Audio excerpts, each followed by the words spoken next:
चलो जी, good afternoon. नाराज़ हो? पसंद नहीं आई मैं?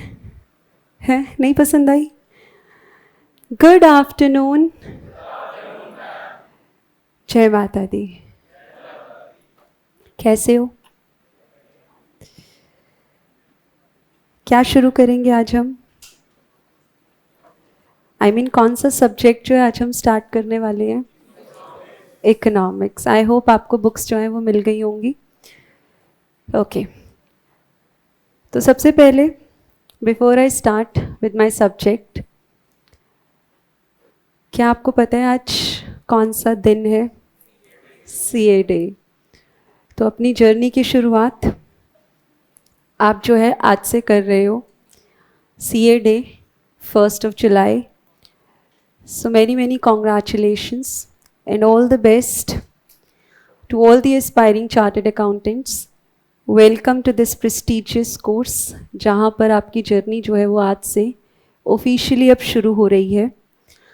उम्मीद करते हैं बहुत जो है प्यारी जर्नी है आपकी रहेगी हमारे साथ, पूरी वेब ऑफ जिलान क्लासेस की टीम के साथ, और आप वाकई जो है बहुत अच्छे नंबर से पास जो है आप हो, ऐसी ही हम उम्मीद जो है वो कर रहे हैं। और बहुत टाइमली जो है आप अपने नाम के आगे जो है वो सीए लगा लो, जिस सपने को आप पूरा करने के लिए आज यहाँ सब जो है आप आए हैं। So starting with our course all about economics, थोड़ा सा आपके साथ जो है इस चैप्टर की नहीं, रादर आई वुड से इस सब्जेक्ट की थोड़ी सी आपके साथ दोस्ती जो है वो करवाएंगे। फ्रेंडली टर्म्स पर जो है हम आपके साथ नया सब्जेक्ट जो है वो स्टार्ट करेंगे। और आपके जो एग्ज़ाम का नाम है, पेपर का नाम है, वो सिर्फ इकोनॉमिक्स नहीं है, ये बिजनेस इकोनॉमिक्स है। So if I have to tell you something about this subject which is not economics but business economics, तो ये आपका जो है रहता है कौन सा पेपर, अगर आपको पता हो पेपर नंबर कौन सा है, ये है आपका पेपर नंबर 4। ठीक है जी। Online good afternoon. ठीक है, गुड आफ्टरनून दोस्त। चलेंगे, सुनेंगे अब यहाँ पर बिजनेस इकोनॉमिक्स जो है आपका पेपर नंबर 4 है। आपके 4 पेपर्स हैं, ये तो बात आपको पता ही होगी, जिसमें पेपर नंबर 1 कौन सा है? अकाउंट्स का। पेपर नंबर 2 आपका बिजनेस लॉस। पेपर नंबर 3 आपका मैथ्स एंड पेपर 4 आपका बिजनेस इकोनॉमिक्स, जो आप मेरे साथ पढ़ने वाले हैं। पेपर 1 और 2 की अगर हम बात करें तो ये पेपर सब्जेक्टिव पेपर्स हैं, जहाँ पे आपको पूरा लिखना है और उस हिसाब से आपको जो है आपके मार्क्स मिलते हैं। पर अगर हम पेपर 3 और पेपर 4 की बात करें, ये पेपर आपके ऑब्जेक्टिव होते हैं, डिस्क्रिप्टिव नेचर के नहीं है, सब्जेक्टिव नेचर के नहीं है।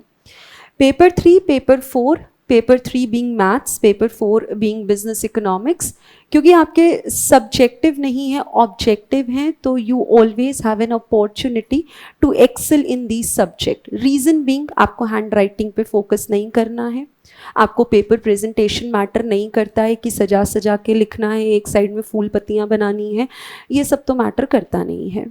आपकी हैंड राइटिंग कैसी है कोई फ़र्क नहीं पड़ता, आपको कितना लर्न है कोई फ़र्क नहीं पड़ता, आपको लिखना तो कुछ है नहीं, एवरीथिंग लिखा हुआ आएगा। आपको कॉन्सेप्ट अपने स्ट्रॉन्ग रखने हैं और जो आपका करेक्ट आंसर होगा आपको उसके साथ जो है चले जाना है।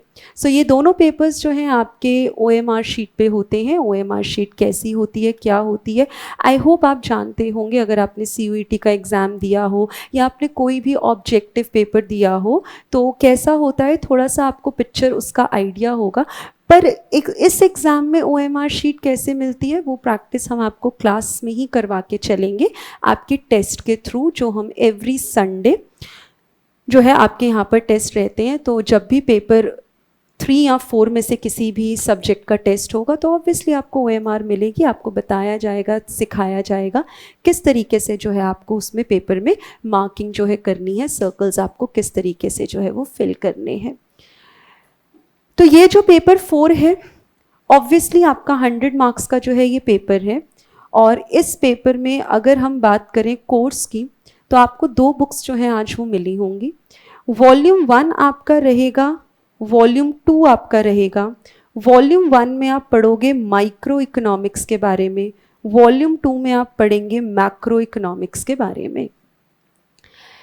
इनमें टॉपिक्स कौन से हैं? ऑब्वियसली माइक्रो की बात करें तो आप पढ़ेंगे ऑल अबाउट डिमांड, आप पढ़ेंगे ऑल अबाउट सप्लाई, आप पढ़ेंगे कंज्यूमर बिहेवियर के बारे में, आप पढ़ेंगे मार्केट्स के बारे में, ओलिगोपोली, परफेक्ट कंपटीशन, मोनोपोलिस्टिक, इस तरीके से कुछ बातें आप पढ़ने वाले हो। प्रोडक्शन के बारे में पढ़ोगे, कॉस्ट के बारे में पढ़ोगे। नाम सुनकर लग रहा होगा कि 11th-12th में मैम पढ़कर आए हैं, तो बेटा जी वो ट्रेलर था, पिक्चर अभी बाकी है।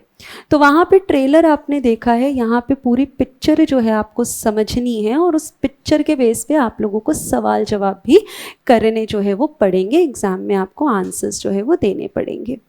और अगर हम मैक्रो की बात करें तो मैक्रो में आप क्या पढ़ेंगे? नेशनल इनकम जैसा टॉपिक। मैक्रो में आप पढ़ेंगे फिस्कल पॉलिसीज़ के बारे में, मैक्रो में आप पढ़ेंगे मॉनेटरी पॉलिसीज़ के बारे में, मैक्रो में आप पढ़ेंगे इंटरनेशनल ट्रेड के बारे में, मैक्रो में आप पढ़ेंगे बिजनेस साइकिल्स के बारे में, मैक्रो में आप पढ़ेंगे इंडियन इकोनॉमी के बारे में। टोटल चैप्टर्स की अगर हम बात करें, ऑब्वियसली आप इंडेक्स से भी देख सकते हो टोटल चैप्टर्स कितने हैं। इस बुक में आपको 10 चैप्टर्स मिलेंगे, इस बुक में आपको 16 चैप्टर्स मिलेंगे। And if I talk about weightage, दोनों बुक्स का कितना कितना वेटेज है? माइक्रो जो है ऑलमोस्ट 40 मार्क्स में पूछा जाता है, मैक्रो जो है वो 60 मार्क्स में पूछा जाता है। क्या मैम ये स्टैटिक है? 40 का मतलब 40 और 60 का मतलब 60? No, never. 40 का 35 भी बन जाता है, इसका भी चेंज हो जाता है। ये अगर 35 का है तो ये कितने का बन जाएगा? 65 का। Always expect unexpected from ICAI। उसने जो आपको पैटर्न दिया है, आपको जो मार्किंग स्कीम दी है, I would not comment on any other subject, पर इकोनॉमिक्स में ऐसी मार्किंग स्कीम इंस्टीट्यूट फॉलो करे ज़रूरी नहीं है। प्रीवियस पेपर पैटर्न्स को अगर हम देखें तो यूजुअली इंस्टीट्यूट मैक्रो से हमेशा ज़्यादा मार्क्स का पूछता है। 60 का मतलब वो 60 नहीं होता है, वो 62, 63, 65 तक खींच देता है और माइक्रो से कम जो है वो पूछता है। ऐसा यूजुअली पेपर पैटर्न ट्रेंड की हम जो है आपसे बात कर रहे हैं। पर ये माइंड में हमारे क्लियर रहेगा हमेशा कि माइक्रो जो है उसका वेटेज मैक्रो यानी कि वॉल्यूम 2 से कम ही जो है वो रहता है। करना कैसे है, क्वेश्चंस की प्रैक्टिस कैसे होगी, टेस्ट में कैसे पढ़ना है, वो तो ऑब्वियसली विद टाइम आपको सब कुछ जो है हम क्लियर करते हुए चलेंगे। शुरुआत कहाँ से करेंगे? ऑब्वियसली वॉल्यूम 2 से करेंगे, जैसा कि कल मैंने मैसेज भी ड्रॉप किया था, अगर आप लोगों ने देखा हो। वॉल्यूम 2 से जो है हम स्टार्ट करेंगे। क्या मैम पहले पूरा वॉल्यूम 2 खत्म करेंगे then we'll move towards volume 1? No, not at all. हम दोनों बुक्स को साइमल्टेनियसली जो है वो चलाते रहेंगे, माइक्रो भी चलाएंगे, मैक्रो भी चलाएंगे। कुछ चैप्टर्स जब मैक्रो के हो जाएंगे और उसको हम फिर थोड़ा सा पॉज दे देंगे और माइक्रो की तरफ चले जाएंगे। फिर ऐसे ही माइक्रो के कुछ चैप्टर्स जब हो जाएंगे तो हम जो है उसको थोड़ा सा पॉज दे देंगे और मैक्रो की तरफ जो है वो चले जाएंगे। ओके, आगे सुनेंगे। फिर वॉल्यूम 2 में जो हम पहला चैप्टर हम स्टार्ट करेंगे वो हम करेंगे नेशनल इनकम का। नेशनल इनकम की आप चेक कर सकते हो आपकी बुक में। लेट मी टेल यू, अगर आप इंडेक्स पे आएंगे तो इंडेक्स में आपको 16 चैप्टर्स दिख रहे होंगे। आपको वहाँ पर वेटेज भी दिख रहा होगा। कुछ कुछ चैप्टर्स को क्लब किया गया है और उसकी एक वेटेज जो है वो दे रखी है। यानी कि अगर आप नेशनल इनकम देख रहे होगे, आपको 2 चैप्टर्स दिख रहे होंगे, unit 2 and unit 3। National income accounting और थर्ड यूनिट होगा कीन्स के हिसाब से नेशनल इनकम अकाउंटिंग। और उसके आगे कितने नंबर लिखे हैं? 15 मार्क्स लिखा होगा। एम आई राइट? यस। यहीं से हम शुरुआत जो है करेंगे अपने कोर्स की। इन चीज़ों पे बढ़ने से पहले मेरा छोटा सा सवाल आप सबसे, कितने बच्चों ने इकोनॉमिक्स कभी नहीं पढ़ा? मतलब बिल्कुल ABC भी नहीं पता। यूजुअली होता है कि कुछ बच्चे साइंस बैकग्राउंड से होते हैं, सो वो इकोनॉमिक्स नहीं पढ़ते। सिंपल सा रीज़न है। ऑनलाइन आप में से कहीं कोई भी बच्चा ऐसा जिसने इकोनॉमिक्स कभी पढ़ा ही नहीं कि हमें ABC भी नहीं पता? ऐसा कोई नहीं है। सो आप सभी कॉमर्स बैकग्राउंड से हैं, करेक्ट? कोई नॉन कॉमर्स बैकग्राउंड? कोई भी नहीं? कहाँ से? साइंस बैकग्राउंड, आर्ट्स, तो इको तो फिर भी पढ़ा होगा। कोई साइंस बैकग्राउंड से? कोई भी नहीं हो, आप हो, इको नहीं पढ़ा होगा। फिर साइंस में इको होता है एडिशनल में? नहीं समझ आया, एक बार माइक दीजिएगा। स्पेशली पढ़ा हुआ है अलग से। अच्छा, अलग से, मतलब ऐसी क्या जरूरत पड़ गई कि इको से इतना प्यार? प्रोप्राइटरशिप चलाता हूँ। अरे वाह, कौन सा, क्या कर रहे हैं? मैन्युफैक्चरिंग है मैम। किस चीज़ की? स्लीपर्स। स्लीपर्स की, ग्रेट, बहुत ही बढ़िया। तो इन्होंने जो है अपने बिजनेस को चलाने के लिए इकोनॉमिक्स जो है अलग से पढ़ा था, और यही नाम भी है आपके सब्जेक्ट का, बिजनेस इकोनॉमिक्स। फ़र्क क्या है इकोनॉमिक्स और बिजनेस इकोनॉमिक्स में? इस समय आप जो इकोनॉमिक्स पढ़ेंगे वो आपको सिखाई जाएगी, समझाई जाएगी बिजनेस को कैसे चलाना है, बिजनेस को कैसे चलाना है। उस हिसाब से आप जो है अब इको सीखने वाले हो अपने सीए लेवल पर। अगर हम बच्चे बात करें किसकी, वॉल्यूम 2 की, आपको पता होगा कोर्स अब सीए का बदल चुका है, फाउंडेशन लेवल पे कोर्स बदल चुका है। पुराने कोर्स में ये नहीं होता था, वॉल्यूम 2 मैक्रो नहीं होता था।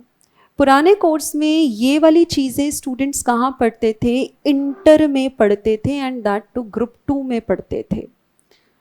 और तब पेपर होता था उसका, इंटर का तो ऑब्वियसली सब्जेक्टिव ही होता है, तो बच्चे इसको सब्जेक्टिव पेपर की तरह पढ़ते थे। कहाँ पर? इंटर में, ग्रुप 2 में, जिसका सब्जेक्ट का नाम तब होता था इकोनॉमिक्स। किसके लिए? फाइनेंस वाली इकोनॉमिक्स, ईएफएफ के नाम से होता था, इकोनॉमिक्स फॉर फाइनेंस। तो ये पुराने कोर्स का इंटर का कोर्स है, इंटर के टॉपिक्स हैं जो आपसे इंस्टीट्यूट उम्मीद कर रहा है कि आपको फाउंडेशन एंट्री लेवल पर इन बातों के बारे में पता होना चाहिए, और यही रीज़न है कि इसका जो है वेटेज ज़्यादा है। यहाँ पर हम इकोनॉमी के पर्सपेक्टिव से बात करेंगे, माइक्रो में ऑब्वियसली वहाँ पे इंडिविजुअल के पर्सपेक्टिव से जो है वो बात होती है। तो यहाँ पर आप चेक करें,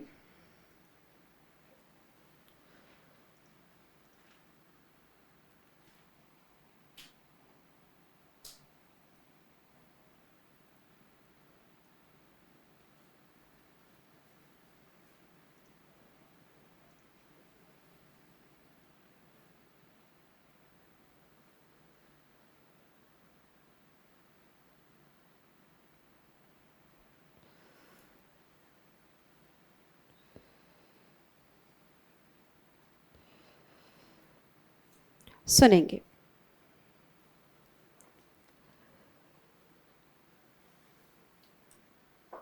पहली बात तो ये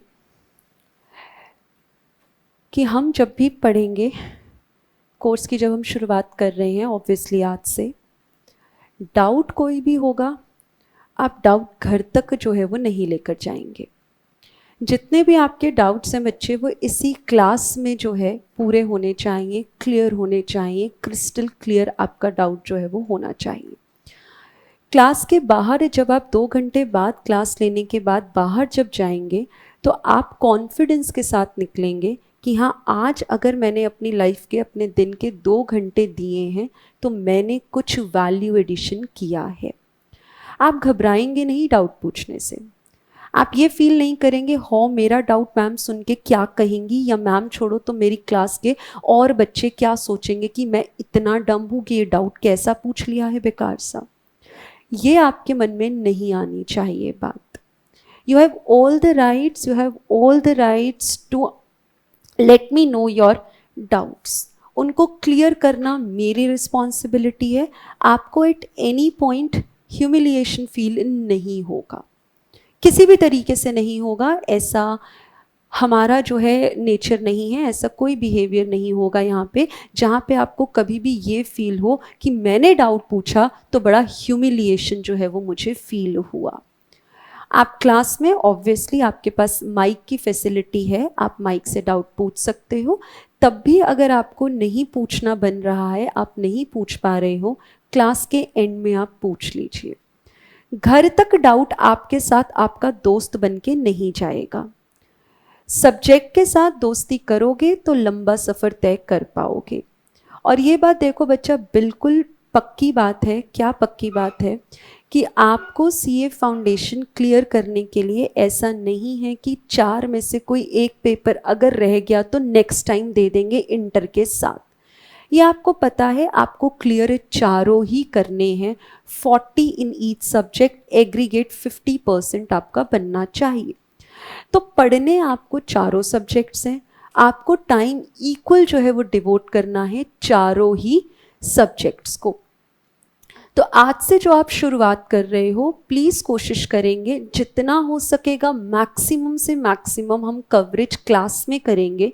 होमवर्क की बात रही, कैसे क्लासेस चलती है, हम सभी सवाल क्लास में करेंगे और जो मैंने क्लास में करवाया है आपको आदत अभी से डालनी पड़ेगी। घर पे सिर्फ 10 से 15 मिनट जैसे न्यूज़पेपर रीड करते हो, बिल्कुल वैसे ही जो है आपको रीडिंग करनी है चीज़ों की, अपनी बुक की।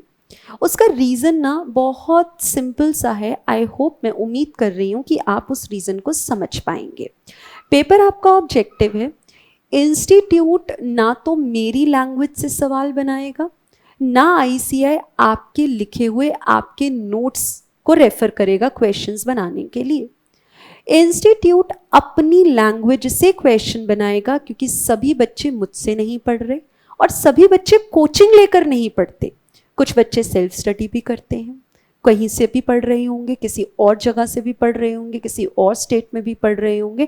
तो एक स्टैंडर्ड लैंग्वेज से ऑब्जेक्टिव पेपर बनेगा और वो स्टैंडर्ड लैंग्वेज आपके इंस्टीट्यूट के मॉड्यूल में है। पेपर अगर सब्जेक्टिव होता तो आई वुड हैव सेड कि बेटा जी आप अपनी लैंग्वेज में आंसर फ्रेम कर सकते हो। यहाँ पे तो आंसर्स फ्रेम करने ही नहीं है। यहाँ पर तो आपको लिखी हुई चीज को समझते हुए आंसर्स देने हैं। सो बुक की reading is an important part of your daily study time table. Books की रीडिंग करनी ही करनी है। आप जितना ज़्यादा रीड करेंगे उतना चीज़ों के साथ जो है क्लैरिटी बनती रहेगी एंड विथ टाइम और चीज़ें जो हैं वो बेहतर होती रहेंगी। तो कहीं पर भी आपको कभी भी कोई भी डाउट फील हो, कुछ भी आप पूछना चाहते हैं, आप उसको पहले तो क्लास में ही उस डाउट को पूछने की कोशिश करेंगे, क्लियर करने की कोशिश करेंगे। फिर भी रह गया क्लास के एंड में कर लो, और रह गया तो व्हाट्सएप नंबर आप सबके पास होंगे, ग्रुप में हम ऐड हैं, आप वहाँ से जो है देखकर मैसेज कर सकते हो। क्लियर है जी? पक्का पक्का श्योर? चेहरे की स्माइल क्यों उड़ी हुई है? स्माइल, एक अच्छे कोर्स में आए हो, स्माइल। क्लास में बैठो ना तो यू शुड बी स्माइलिंग। देखो जी, आपके चेहरे पर स्माइल होगी ना तो यहाँ पे बैठे हुए व्यक्ति को मोटिवेशन मिलता है, and that is the truth. You believe me और नॉट, आप जितना स्माइल करेंगे, आप जितना खुशी से पढ़ेंगे, आप जितना फोकस के साथ, डेडिकेशन के साथ, कमिटमेंट के साथ पढ़ेंगे, उतना ज़्यादा पढ़ाने वाले को मज़ा आता है। ये सीधी सी बात है। तो आप जितना पार्टिसिपेट करेंगे क्लास में, उतना क्लास जो है और इंटरेस्टिंग बनती है।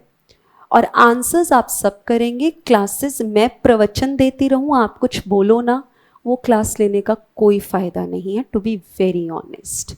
आप यहाँ पे 2 घंटे सत्संग सुनने मेरा नहीं आए हो, मेरा प्रवचन सुनने आप नहीं आए हो। Class should be interactive. You people have all the rights, as said before, you people have all the rights to interact with me, to communicate with me. मैं डराऊंगी नहीं, मैं खाऊंगी नहीं, मैं प्यारी सी हूँ, आप सबसे प्यार से रहूंगी। सिंपल सी बात है। Respect both ways, communication both ways. मैं आपकी रिस्पेक्ट करूंगी, आप मेरी करोगे। मैं आपसे कम्युनिकेट करूंगी, आप मुझसे करोगे। मैं आपसे इंटरैक्ट करूंगी, आप मुझसे करोगे। Everything has to be in a decent manner. हम बहुत आराम से, प्यार से, फन लविंग तरीके से will conduct our classes. At any point of time if you feel like कि अभी जो है डाउट आ रहा है, तो एक बार मुझे कॉन्सेप्ट कंप्लीट करने दीजिए। Obviously I will ask you later on if you have any doubts. I am all here to answer your queries. Am I okay with it? Sure? पक्का पक्का? चलिए जी। Can we start online? बताओ, यहाँ तक की बातें क्या क्लियर है हमें? ऑनलाइन वाले बच्चों के लिए भी कोई ग्रुप है क्या मैम? नहीं, एक ही ग्रुप है। आप एक ग्रुप में ऐड होगे, क्या नाम है आपके ग्रुप का, if I am not wrong, foundation Jain 26, इसी नाम से है ना आपका ग्रुप, ऑनलाइन इस नाम से होगा दोस्त ग्रुप, ठीक है। ऑनलाइन बच्चों के लिए ग्रुप है, हम कैसे डाउट लेंगे। हाँ, ऑनलाइन वाले तो मुझे मैसेज ड्रॉप करना, ऑनलाइन वाले मुझे मैसेज ड्रॉप करना, ऑफलाइन पे जो आ रहे हैं वो साथ के साथ क्लियर करना। और ऑनलाइन वालों, आपके पास भी ये चैट का तो सिस्टम है ही, आप चैट पे मुझे बॉक्स पे लिख कर भेजेंगे। Obviously I read your doubts, I let you know क्या है उस डाउट में, उसका आंसर क्या है, obviously I help you out. चलो जी, सुनेंगे फिर शुरू करेंगे आज की चर्चा, आज की क्लास। और जैसे ही कुछ चैप्टर्स हमारे हो जाएंगे, आपके पास एक पैगाम आएगा व्हाट्सएप ग्रुप में, और पैगाम किस चीज़ का होगा, टेस्ट का। सो टेस्ट के लिए we are very strict, test तो आपको देने ही देने हैं। बहुत सारी चीज़ें दोस्त ऐसी हैं हमारे इकोनॉमिक्स के मॉड्यूल में जो मॉड्यूल में नहीं लिखी हुई। इंस्टीट्यूट को आदत है ऐसी हरकतें करने की। बहुत सारी चीज़ें इकोनॉमिक्स में ऐसी हैं बच्चे जो कि आपके स्टडी मैट में नहीं दी हैं, स्टिल आईसीआई आपसे क्वेश्चन पूछता है। तो जब आप अपनी बुक्स के कुछ पेजेस पलटोगे ना, तो आपको कुछ पेजेस के बाद ना एक हेडिंग दिखेगी। कौन सी हेडिंग दिखेगी आपको, कि topics not in syllabus but asked in examination. तो आपकी जो बुक है ना वो बिल्कुल संपूर्ण है। एक बुक प्लीज़ मुझे देंगे, इको की एक बुक देंगे प्लीज मुझे, volume 2।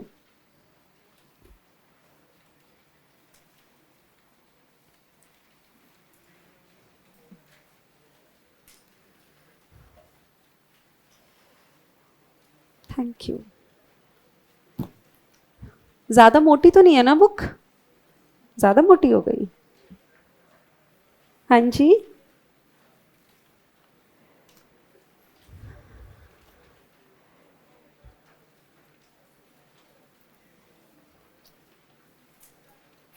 Late me tell you page number. एक आधा पेज हम आपको बताते हैं तो आपको थोड़ा आइडिया लगेगा मैं आपसे किस बारे में जो है वो बात कर रही हूँ। आपको मिले तो मुझे बता देना। 285 आ जाओ जी, आपके दोस्तों ने मेरी मदद की, कह रहे हैं मैम 285 पर आ जाओ। तो देखेंगे पेज नंबर 285 पर, topics not given in syllabus but asked in examination. ऐसा पेज आपको हर कुछ चैप्टर्स के बाद दिखेगा। ये वो टॉपिक्स हैं बेटा जो कि इंस्टीट्यूट ने आपके स्टडी मैट में नहीं दे रखे और वो एग्जाम में आपसे क्वेश्चन पूछता है। तो वो ऑलरेडी मैंने आपकी बुक में वो टॉपिक्स डिटेल में जो है लिख दिए हैं, उतनी डिटेल जितनी एग्जाम में आपके लिए ज़रूरी है। उसके बाद आप और कुछ चीज़ें देखेंगे। जैसे आप आएंगे on page number 453, page number 453 पर आपको दिखेगी एक इकोनॉमिस्ट की लिस्ट। ये कौन से इकोनॉमिस्ट हैं? ये वो सभी इकोनॉमिस्ट हैं जो इस पूरे मैक्रो वॉल्यूम 2 में जिनके नाम जहाँ जहाँ पर भी आ रखे हैं, उन सबके नामों की लिस्ट मैंने आपको बनाकर दे दी है। ये भी आईसीआई के स्टडी मैट में नहीं है। क्यों बनाई है? क्योंकि आपके एग्जाम में इकोनॉमिस्ट के नाम पूछे जाते हैं। कौन सा कॉन्सेप्ट किस इकोनॉमिस्ट ने दिया, कौन सी बुक किस इकोनॉमिस्ट ने लिखी, तो ये सारे सवाल एग्जाम में आपसे पूछे जाते हैं। तो आप, क्योंकि आपको भी पता है कि एग्ज़ाम से पहले सिर्फ आपके पास 1-1.25 दिन का जो है टाइम होता है जहाँ पे आपको सब कुछ जो है रिवाइज करना है। अब वहाँ पे आप ये 2-2 बुक्स तो नहीं पढ़ोगे, ये तो पक्की बात है।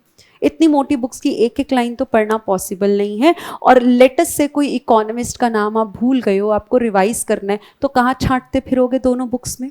तो उस चीज़ को मैंने आसान करने के लिए पेज नंबर 453 पे आपको सभी इकोनॉमिस्ट की लिस्ट जो है, नाम की लिस्ट जो है वो आपको दे दी है।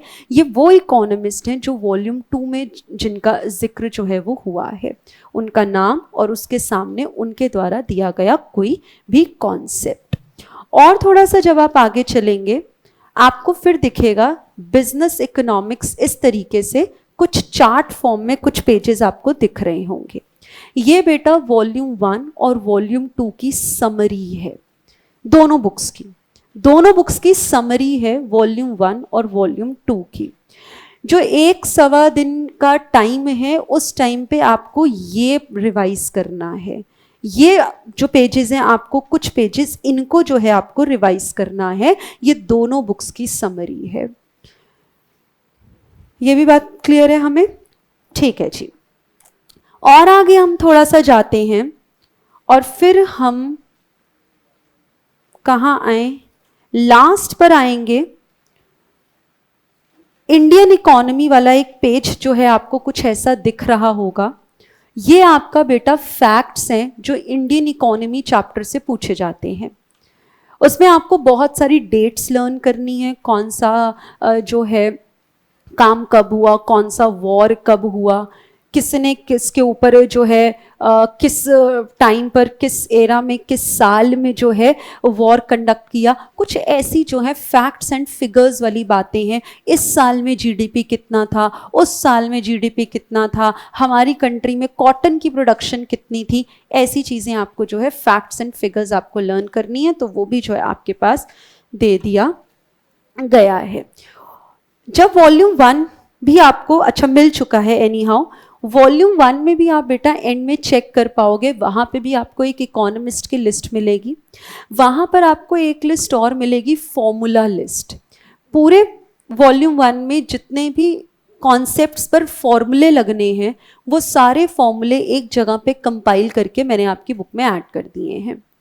और वहाँ पे आपको क्या मिलेगा, फॉर्मूला लिस्ट हो गई, आपको इकोनॉमिस्ट की लिस्ट मिल गई, फिर एक पेज आपको वहाँ दिखेगा इम्पॉर्टेंट टॉपिक्स का।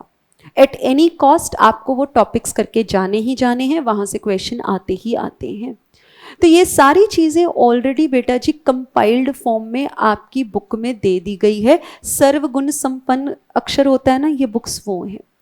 आपको आईसीआई का स्टडी मैट रेफर करने की बिल्कुल जो है वो ज़रूरत नहीं है। आपको जो भी पढ़ना है वो इन्हीं बुक से पढ़ना है। एक्स्ट्रा क्वेश्चंस की प्रैक्टिस मैम कहाँ से करनी है, वो हम जब टेस्ट कंडक्ट करेंगे तब आपके पास एक्स्ट्रा क्वेश्चंस जो हैं वो आते रहेंगे। सो जब कुछ चैप्टर्स हो जाएंगे ऑब्वियसली हम आपको टेस्ट की डेट जो है वो बता देंगे, किस दिन कौन से चैप्टर्स का जो है वो टेस्ट होने वाला है। डन जी, पक्का पक्का पक्का पक्का। तो अब हम ज़रा शुरू करेंगे हमारा प्यारा सा चैप्टर जिसका नाम है नेशनल इनकम। नेशनल इनकम, अब सुनना बच्चा, पढ़ाने का मेरा तरीका क्या है आई डोंट नो, आपको पता है या नहीं पता, या किसी सीनियर से, कोई दोस्त से जिन्होंने हमसे पढ़ा हो उनसे कभी आपका डिस्कशन हुआ है नहीं हुआ, मुझे नहीं पता है। सो हम जो फोकस करेंगे वो करेंगे दोस्त कॉन्सेप्ट्स के ऊपर। हम फोकस करेंगे मेरे बच्चे लॉजिक्स के ऊपर। आपको I am telling you, not even a single चीज़ जो मैं कहूँ बेटा ये ना फॉर्मूला है, आपको लर्न करना है, ये फॉर्मूला लिस्ट है, ये सवाल में ये फॉर्मूला लगा दो, ये सवाल में ये लगा दो, आंसर आ जाएगा। Not even a single day. यहाँ पे फॉर्मूले भी आप बनाएंगे, आप खुद बनाएंगे, लॉजिकली बनाएंगे। यूजुअली नेशनल इनकम में, मैं ये नहीं कह रही सबके साथ ऐसा होता है, पर यूजुअली क्या होता है स्कूल्स में, एक फॉर्मूले की लिस्ट हमें पकड़ा दी जाती है कि फॉर्मूले आप लर्न कर लीजिए और आपको अप्लाई करना है। अगेन बच्चा फिर ये नहीं कहना नहीं मैम हमारे साथ ऐसा नहीं हो, मैंने पहले ही कहा सबके साथ नहीं होता है, बट यूजुअली ऐसा देखा गया है कुछ चैप्टर्स में फॉर्मूले लिस्ट आपको पकड़ा दी जाती है, लर्न करो और सवालों पर अप्लाई कर दो। आपको जी ग्रॉस से अगर नेट पे जाना है तो डेप्रिसिएशन माइनस करना, इधर आना है तो प्लस करना, बस ये ऐसे गोल गोल गोल गोल जगी घूमते रहो और यही हरकतें करते रहो, ये यहाँ पे नहीं चलेगा। यहाँ पर हम हर एक चीज जो है लॉजिक्स के साथ जो है वो करने वाले हैं। आप फॉर्मूले भी मेरे साथ खुद बनाएंगे और उसका रीजन फिर से वही बात बेटा, लिखना नहीं है ना, आपको क्वेश्चंस को इंटरप्रेट करना आना चाहिए। आप सोचो कि क्वेश्चन एकदम डायरेक्ट आएगा, सीधा सीधा आएगा, तो ऐसा नहीं होता है। यूजुअली आप भी देखना, आपके साथ भी होगा, ऑब्जेक्टिव पेपर ना आगे चलते चलते चलते चलते ना हम बड़े कैजुअल अप्रोच पर आ जाते हैं। ऑब्जेक्टिव ही तो है, 4 ऑप्शंस तो होंगे, पता चल जाएगा, तुक्के मार लेंगे, कुछ तो समझ आ ही जाएगा। यहाँ नहीं चलती बेटा वो बातें, यहाँ नहीं चलती। नेगेटिव मार्किंग भी यहाँ पर होती है, आपको पता है हर सही सवाल पर 1 नंबर मिलेगा, गलत करोगे तो 0.25 आपका उड़ जाएगा, और अगर छोड़ दोगे तो ना मिलेगा ना कटेगा। तो यहाँ पर जो है नेगेटिव मार्किंग को ध्यान में रखते हुए आपको आंसर्स जो है वो करने हैं। प्रीवियस रिजल्ट्स की बात करें तो यस, अभी तक का जो लास्ट टू लास्ट नहीं 2 से 3 अटेम्प्ट पहले का अगर स्कोर बोलें तो इको में 99 ऑन 100 गए हैं।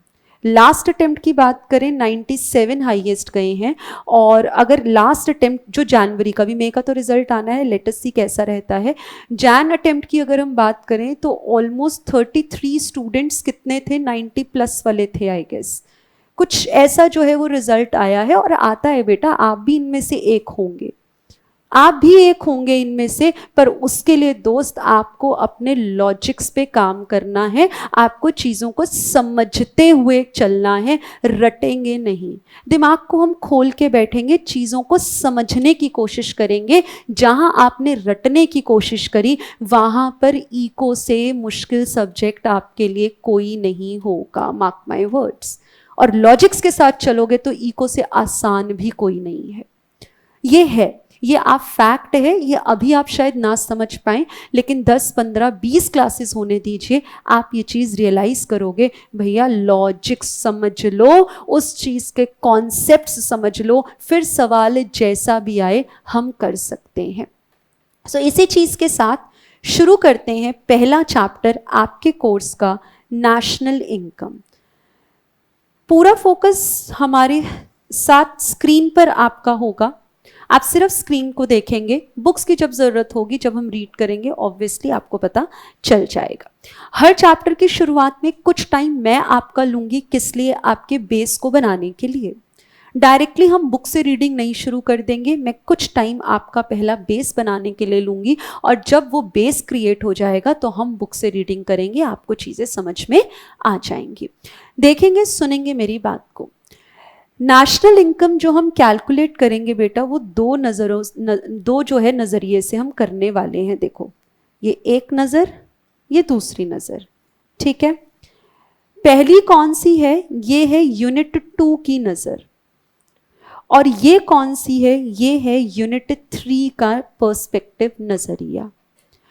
यूनिट 3 में दोस्त हम निकालना सीखेंगे नेशनल इनकम कीन्स के नज़र से। Who is Keynes? John Maynard Keynes एक इकोनॉमिस्ट है नहीं थे, ठीक है।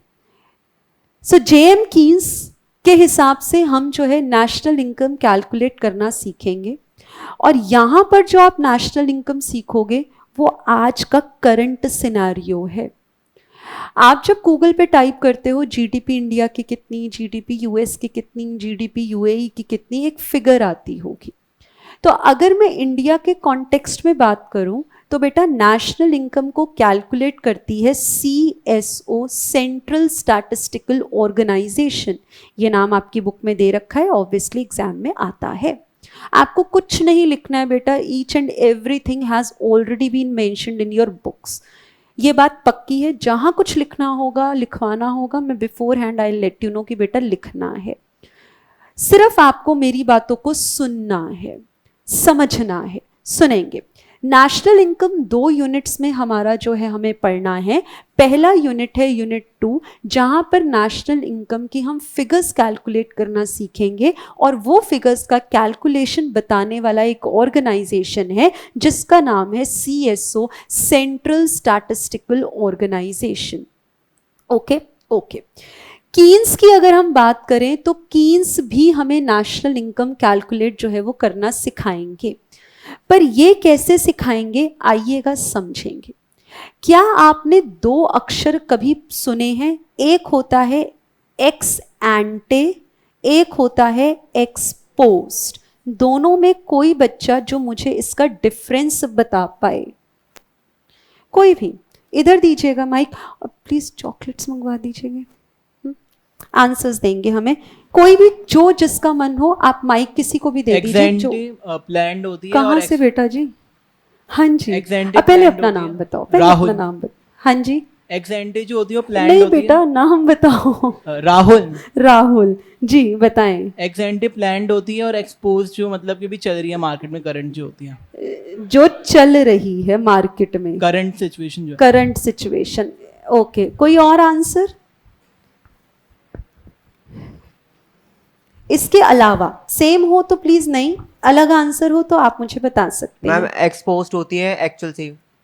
एक्सपोज्ड होती है एक्चुअल। एक्चुअल, और एक्स एंटे में आप कोई चेंज करना चाहो? No ma'am. वो सही है? Yes ma'am. वो सही है। सुनेंगे बच्चे, एक्स एंटे, एंटे अक्षर उठाया है बेटा एंटीसिपेटेड से। एंटीसिपेटेड होता है अनुमान लगाना, एंटीसिपेट करना, कुछ जानना, कुछ प्लान करना। एक्स एंटे। एक्स पोस्ट होता है जो काम हो चुका है उसकी कैलकुलेशन करना।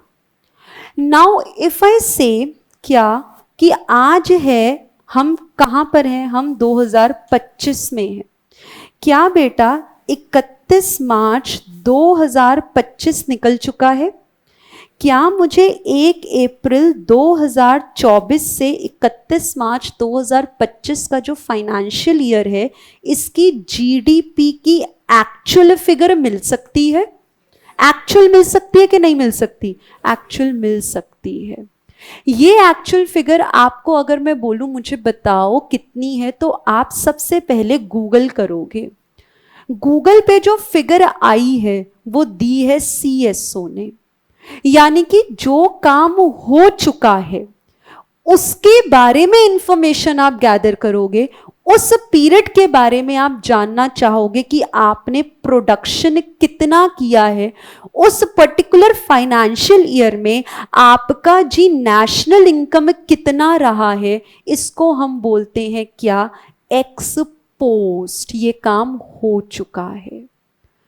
एक्स एंटे क्या होता है? अब अगर मैं आपसे पूछूं बेटा, आप मुझे 1 अप्रैल 2025 से 31 मार्च 2026 तक का जीडीपी बता दो, बता पाओगे? नहीं बता पाओगे।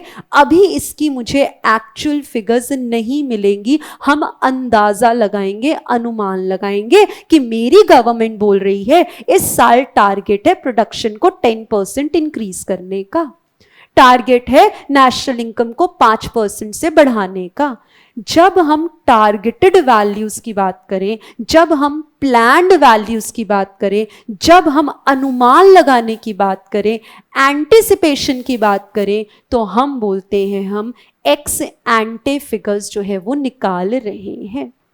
सो बेटा जी यूनिट 2 में आप पढ़ोगे कौन सी बातें? एक्स पोस्ट कैलकुलेशंस आप सीखोगे।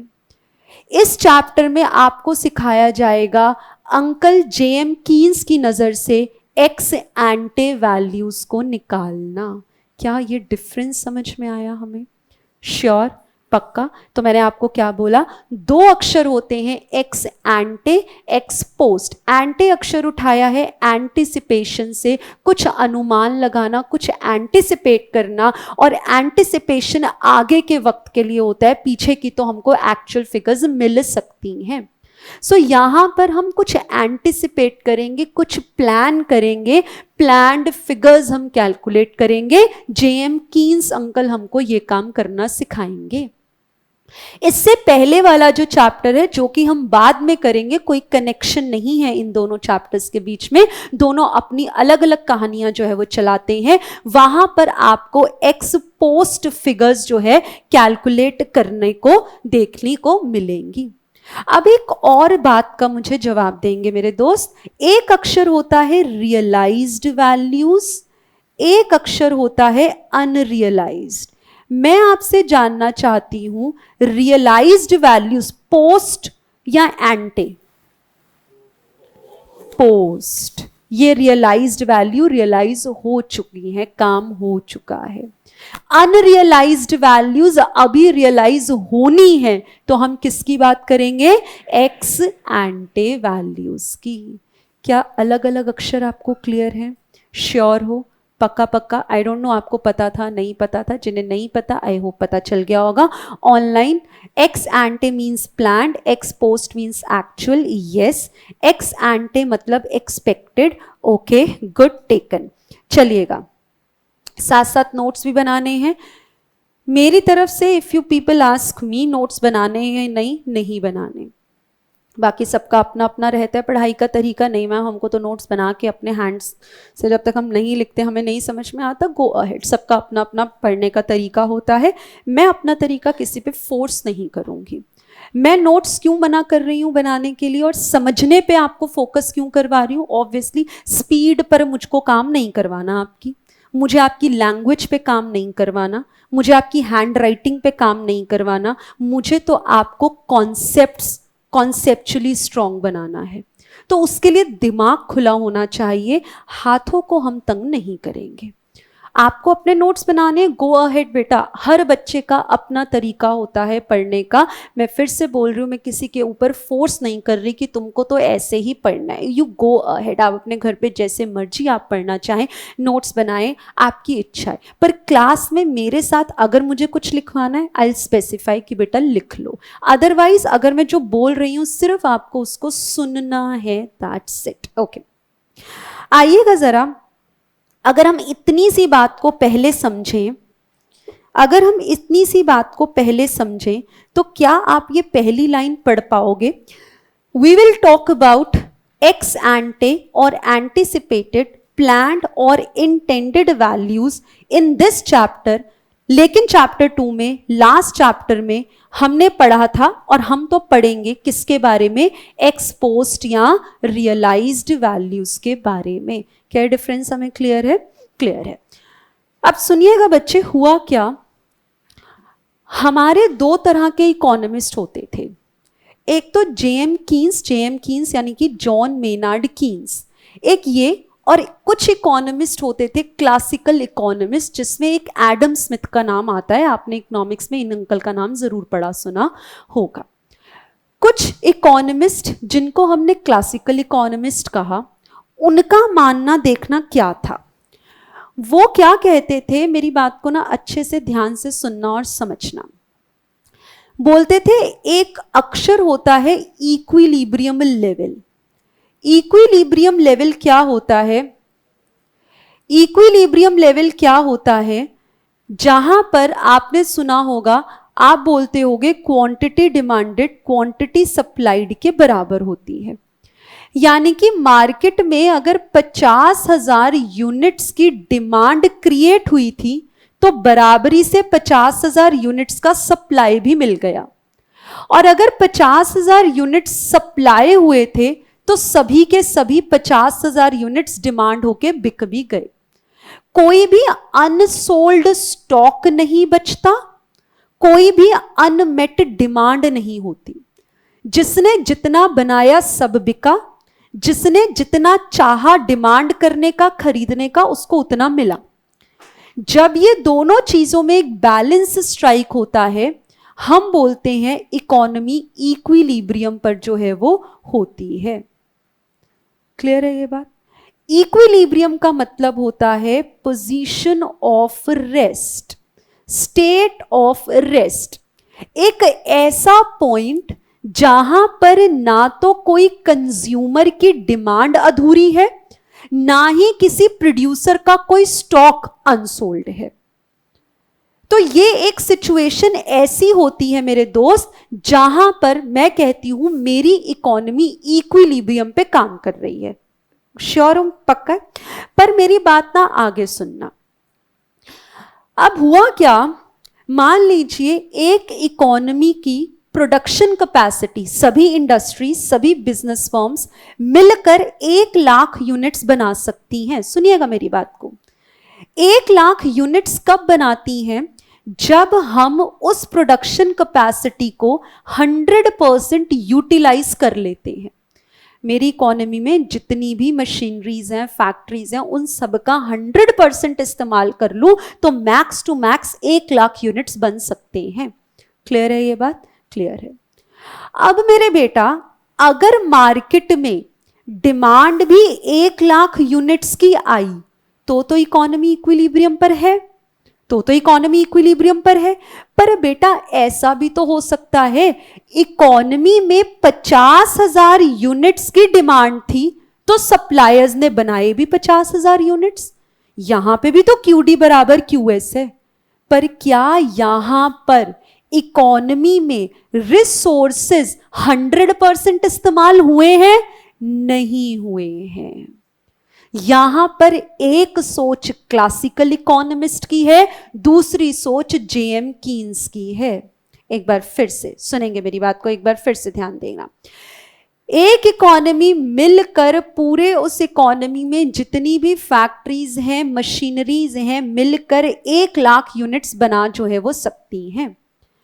1 लाख यूनिट्स बना सकती हैं। 1 लाख यूनिट्स बनाए, 1 लाख यूनिट्स बिक गए, डिमांड हो गया, तो भी मेरा QD QS के बराबर है।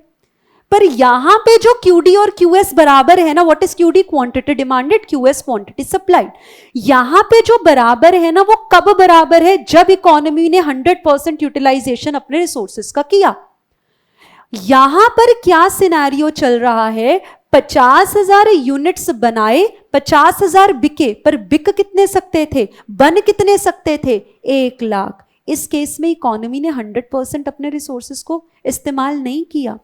तो मेरे जो इकोनॉमिस्ट, क्लासिकल इकोनॉमिस्ट हैं, वो ये बात की गारंटी देते हैं। उनकी सोच क्या थी? उनकी सोच ये थी कि एक इकोनॉमी इक्विलिब्रियम पर अपने आप पहुंच जाती है। एक इकोनॉमी इक्विलिब्रियम पे अपने आप पहुंच जाती है। पर कीन्स क्या बोलते थे? अपने आप कुछ नहीं होता, गवर्नमेंट को इक्विलिब्रियम पे लाना पड़ता है। क्या मतलब है इस बात का? समझना।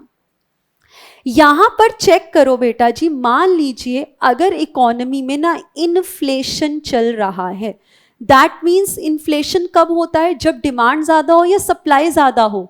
जब डिमांड ज्यादा होती है सप्लाई से इन्फ्लेशन आएगा। इन्फ्लेशन मतलब प्राइसेस महंगे हो जाएंगे, रेट बढ़ जाएंगे, क्योंकि सप्लाई उस रेट से नहीं बढ़ रही जितनी रेट से डिमांड बढ़ती जा रही है। इन्फ्लेशन चल रहा है। क्या बेटा इकोनॉमी इक्विलिब्रियम पर है? नहीं है। मान लीजिए डिफ्लेशन या कॉन्ट्रैक्शन चल रहा है। इस केस में क्या होगा? सप्लाई ज्यादा होगी, डिमांड कम है। क्या अब इकोनॉमी इक्विलिब्रियम पे है? नहीं है।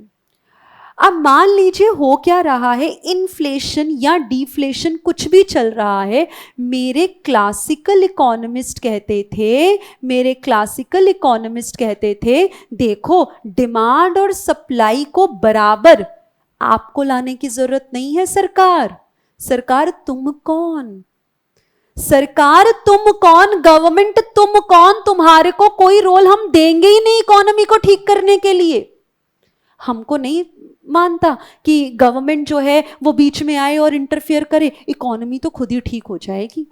इकोनॉमी में कोई दुख है, कोई तकलीफ है, कोई दर्द है, इन्फ्लेशन है, डिफ्लेशन है, कॉन्ट्रैक्शन है, ओवर एक्सपेंशन है, कुछ भी हो, क्लासिकल इकोनॉमिस्ट कहते थे कुछ भी केस हो, डिमांड और सप्लाई तो अपने आप ही बराबर पे आ जाएंगे, कोई और कुछ नहीं करेगा।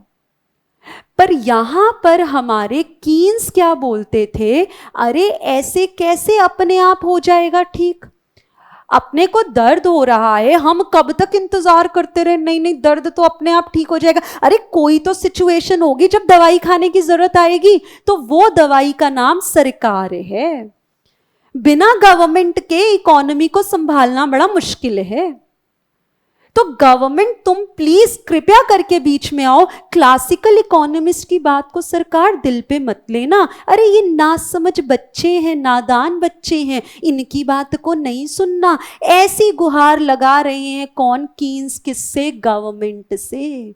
गवर्नमेंट को हम बोल रहे हैं इतनी बड़ी पॉपुलेशन, इतनी बड़ी इकोनॉमी, इतनी चीजों की डिमांड, इतनी चीजों की सप्लाई, कोई एक आधा व्यक्ति थोड़ी ना, या कोई एक आधी चीज थोड़ी ना जो अपने आप दुख तकलीफ सही हो जाएंगे। सरकार तुम आओ और इकोनॉमी को ठीक करो। सो ये जो JM कीन्स थे, ये बिलीवर थे कि गवर्नमेंट का रोल इंपॉर्टेंट होता है। ये क्लासिकल इकोनॉमिस्ट बेटा सरकार को सिर्फ 3 रोल देते थे। ये कहते थे देखो गवर्नमेंट तुम हमसे नाराज मत हो, हम तुमको ज्यादा जो है रोल नहीं देंगे, पर तुम ऐसा ना हो ना कि किसी कोने में रोते हुए दिखो, हमें बुरा नहीं मानना। हम तुमको 3 जगह देते हैं जहां पे तुम काम कर सकते हो। वो 3 जगह कौन सी होती थी? इंफ्रास्ट्रक्चर बना लो, डिफेंस का काम कर लो और रेलवेज का काम कर लो। इसके अलावा खबरदार तुमने सरकार कोई और इकोनॉमी में किसी काम पे जो है करने की कोशिश की।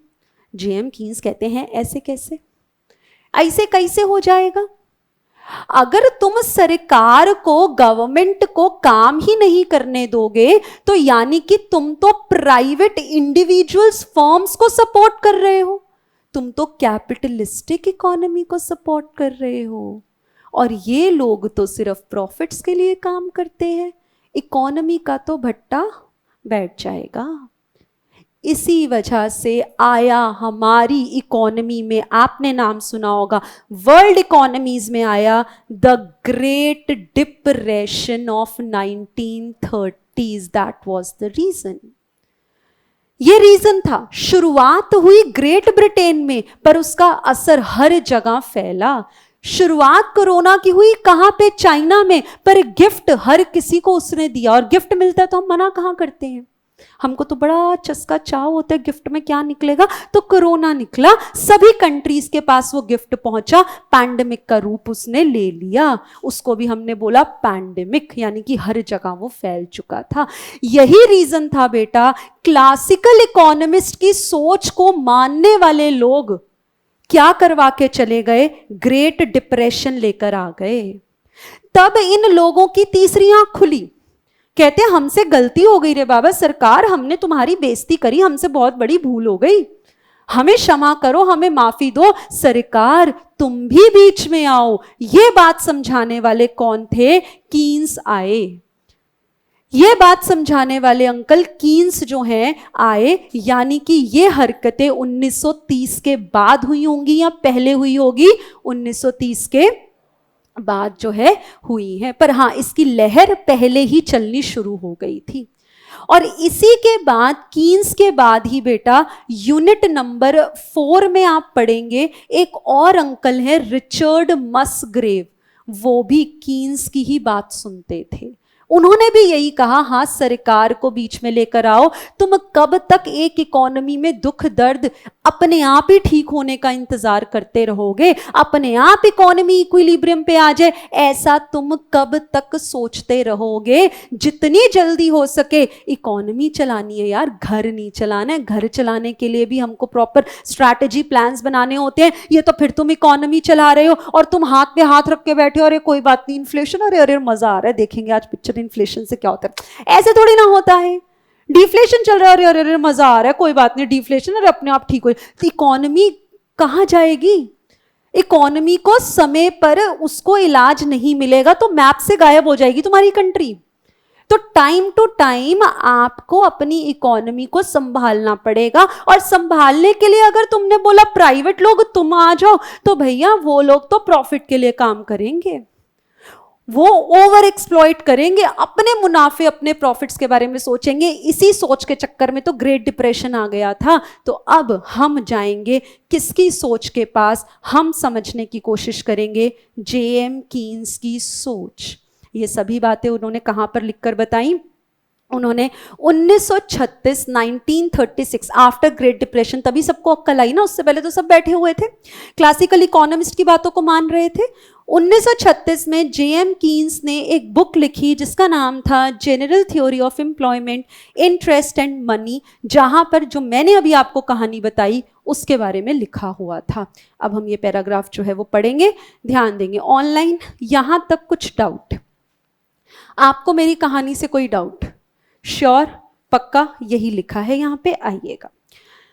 The great depression of 1930s was the greatest economic crisis the Western world had experienced. Classical economists of the time had no well-developed theory that would explain persistent unemployment nor any policy prescriptions to solve the problem. उस समय जो depression चल रहा था, classical economist के पास कोई था ही नहीं थ्योरी कि भैया ये हुआ तो हुआ क्यों, या अगर अब हो चुका है तो इसको ठीक कैसे किया जाए, इससे बाहर कैसे निकला जाए। ठीक है, so many economist then recommended government spending as way of reducing unemployment, but they had no macroeconomic theory by which to justify their recommendation। तब उनको ऐसा फील हुआ कि सरकार को अपनी तरफ से खर्चा करना पड़ेगा, इकोनॉमी डिफ्लेशन चल रहा है, इकोनॉमी बर्बाद हो चुकी है, डिप्रेशन चल रहा है, तो कौन आएगा जो इकोनॉमी को रिस्ट्रक्चर करेगा सेल्फलेस तरीके से। क्योंकि अगर आप प्राइवेट को बोलोगे वो तो उस जो डिप्रेशन में भी अपने मुनाफे ढूंढेंगे। आप चेक करो, कोरोना आया, कितना ज्यादा उसने जो है तबाही मचाई, लोगों की जान गई, लेकिन फिर भी जिनको बिजनेस करना आता है, बिजनेस माइंडेड लोगों ने उसमें भी अपॉर्चुनिटी ढूंढी, पैसे कमाने का तरीका ढूंढा, लोगों ने घर से मास्क और सैनिटाइजर्स बेचने शुरू कर दिए।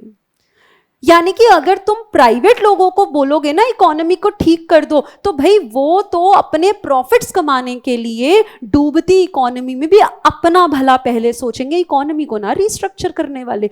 अब सरकार तुम आ जाओ बीच में, हमारी तुमसे जो है रिक्वेस्ट है, तुम अपनी तरफ से खर्चा करो ताकि जो मास अनएम्प्लॉयमेंट आ चुका है, डिप्रेशन के जो भी कॉन्सिक्वेंसेस हैं, इकोनॉमी जो बर्बाद हो चुकी है, उसको रीस्ट्रक्चर करने का वक्त आ गया है, सरकार तुम आ जाओ। So according to them an economy is self-regulating and is capable of automatically attaining equilibrium। ये कौन से लोग हैं, जेएम कीन्स या एक क्लासिकल इकोनॉमिस्ट?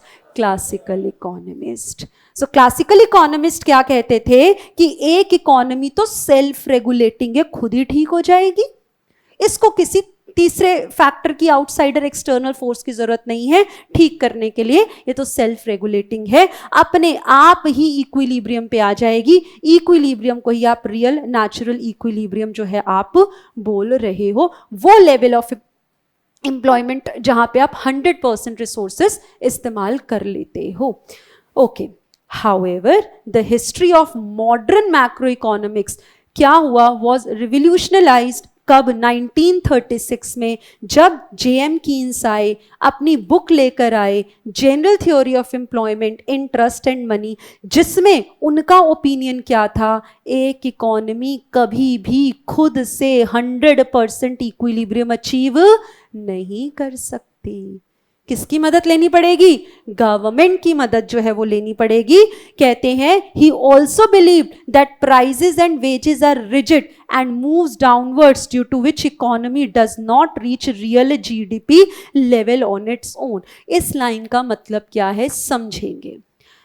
आप मुझे बताओ बेटा, एक इकोनॉमी यूजुअली, सोचकर बताना, एक इकोनॉमी यूजुअली क्या ऐसा होता है किसी भी इकोनॉमी में अनएम्प्लॉयमेंट हो ही ना, हर व्यक्ति एम्प्लॉयड है, एक भी व्यक्ति बेरोजगार नहीं है? क्या ऐसा होता होगा? नहीं होता। क्या ऐसा होता होगा सभी मशीनरीज का इस्तेमाल हम 100% कर रहे हो, कोई मशीन हमारी है ही नहीं, अगर खरीदी है तो हमने उससे प्रोडक्शन भी करवाई है? ऐसा नहीं होता है। यानी कि रियलिस्टिकली एक इकोनॉमी क्या कभी भी 100% लेवल ऑफ एम्प्लॉयमेंट पे काम कर रही होगी? नहीं कर रही होगी। उससे कम पे करेगी या ज्यादा पे कर रही होगी? कम पे कर रही होगी। यही लिखा है, moves downwards due to which economy does not reach real GDP, खुद से नहीं रीच करेगी। प्राइजेस और वेजेस रिजिड हैं, अरे फ्लेक्सिबल होते तभी तो अपने आप चेंजेस आ जाते ना। ये रिजिड है, ये खुद से सही नहीं हो पाएंगे। प्राइजेस का मतलब जो चीजों को बेचने के प्राइजेस हैं, वेजेस आपको पता है चीजों को बनाने के प्राइजेस, जो आप वेजेस पे कर रहे हो, आप इनमें अपने आप हम कहें कि ये फ्लेक्सिबल है या रिजिड है, तो हमारे जेएम कीन्स कहते थे ये रिजिड है, इनको अपने आप ये ठीक नहीं होंगे। आप अगर वेजेस को बढ़ाओगे तभी लेबर मोटिवेट होगा ज्यादा प्रोडक्शन करने के लिए। तो ये काम तुम अपने आप थोड़ी ना हो जाएगा, तुमको करना पड़ेगा, तुमको करना पड़ेगा। रिजिड है अपने आप में, फ्लेक्सिबल नहीं है जो अपने आप ठीक हो जाए और इकोनॉमी अपने आप ठीक हो जाए। इकोनॉमी यूजुअली कहाँ काम करती है? 100% से कम के लेवल पे काम जो है वो करती है। Okay, this results in output remaining at, check करे बेटा, लेस देन फुल एम्प्लॉयमेंट। कब तक? जब तक सरकार अपनी तरफ से काम ना करे, जब तक सरकार अपनी तरफ से खर्चे इकोनॉमी को ठीक करने के लिए नहीं करेगी, इकोनॉमी हमेशा लेस देन 100% रिसोर्स यूटिलाइजेशन के लेवल पर काम करेगी। श्योर? पक्का पक्का। ये थोड़ा सा जो है इसका बेसिक था। ये हम कहाँ पढ़ेंगे? ये हम नेक्स्ट चैप्टर्स में पढ़ेंगे, मॉनेटरी पॉलिसीज में हम इसको पढ़ेंगे। अभी हम इसको नहीं जो है उठाएंगे, ये अपने आप कवर हो जाएंगे, आपको याद रखने की जरूरत नहीं है। ओके, अगर आपको मेरी ये बात समझ में आती है तो मुझे बताएं,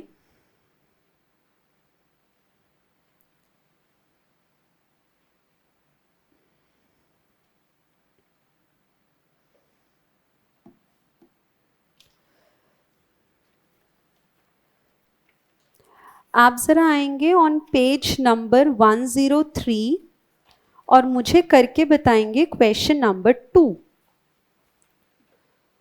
page number 103, question number 2। Keynes believed that an economy may attain equilibrium level of output कब? Only at full employment, below, if prices were inflexible यानी कि rigid, both A and C। Keynes के हिसाब से एक इकोनॉमी यूजुअली कहां पर operate करती है? 100% पे, उससे कम पे, ज्यादा पे, कहां पे? Option B. क्या कोई डाउट मैम बी क्यों है? पक्का कर पाए हो? Sure? Mark it as important.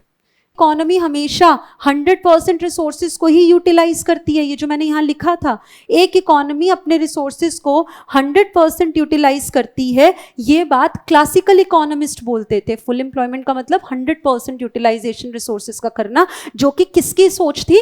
Classical economist की। कीन्स की ये सोच नहीं थी।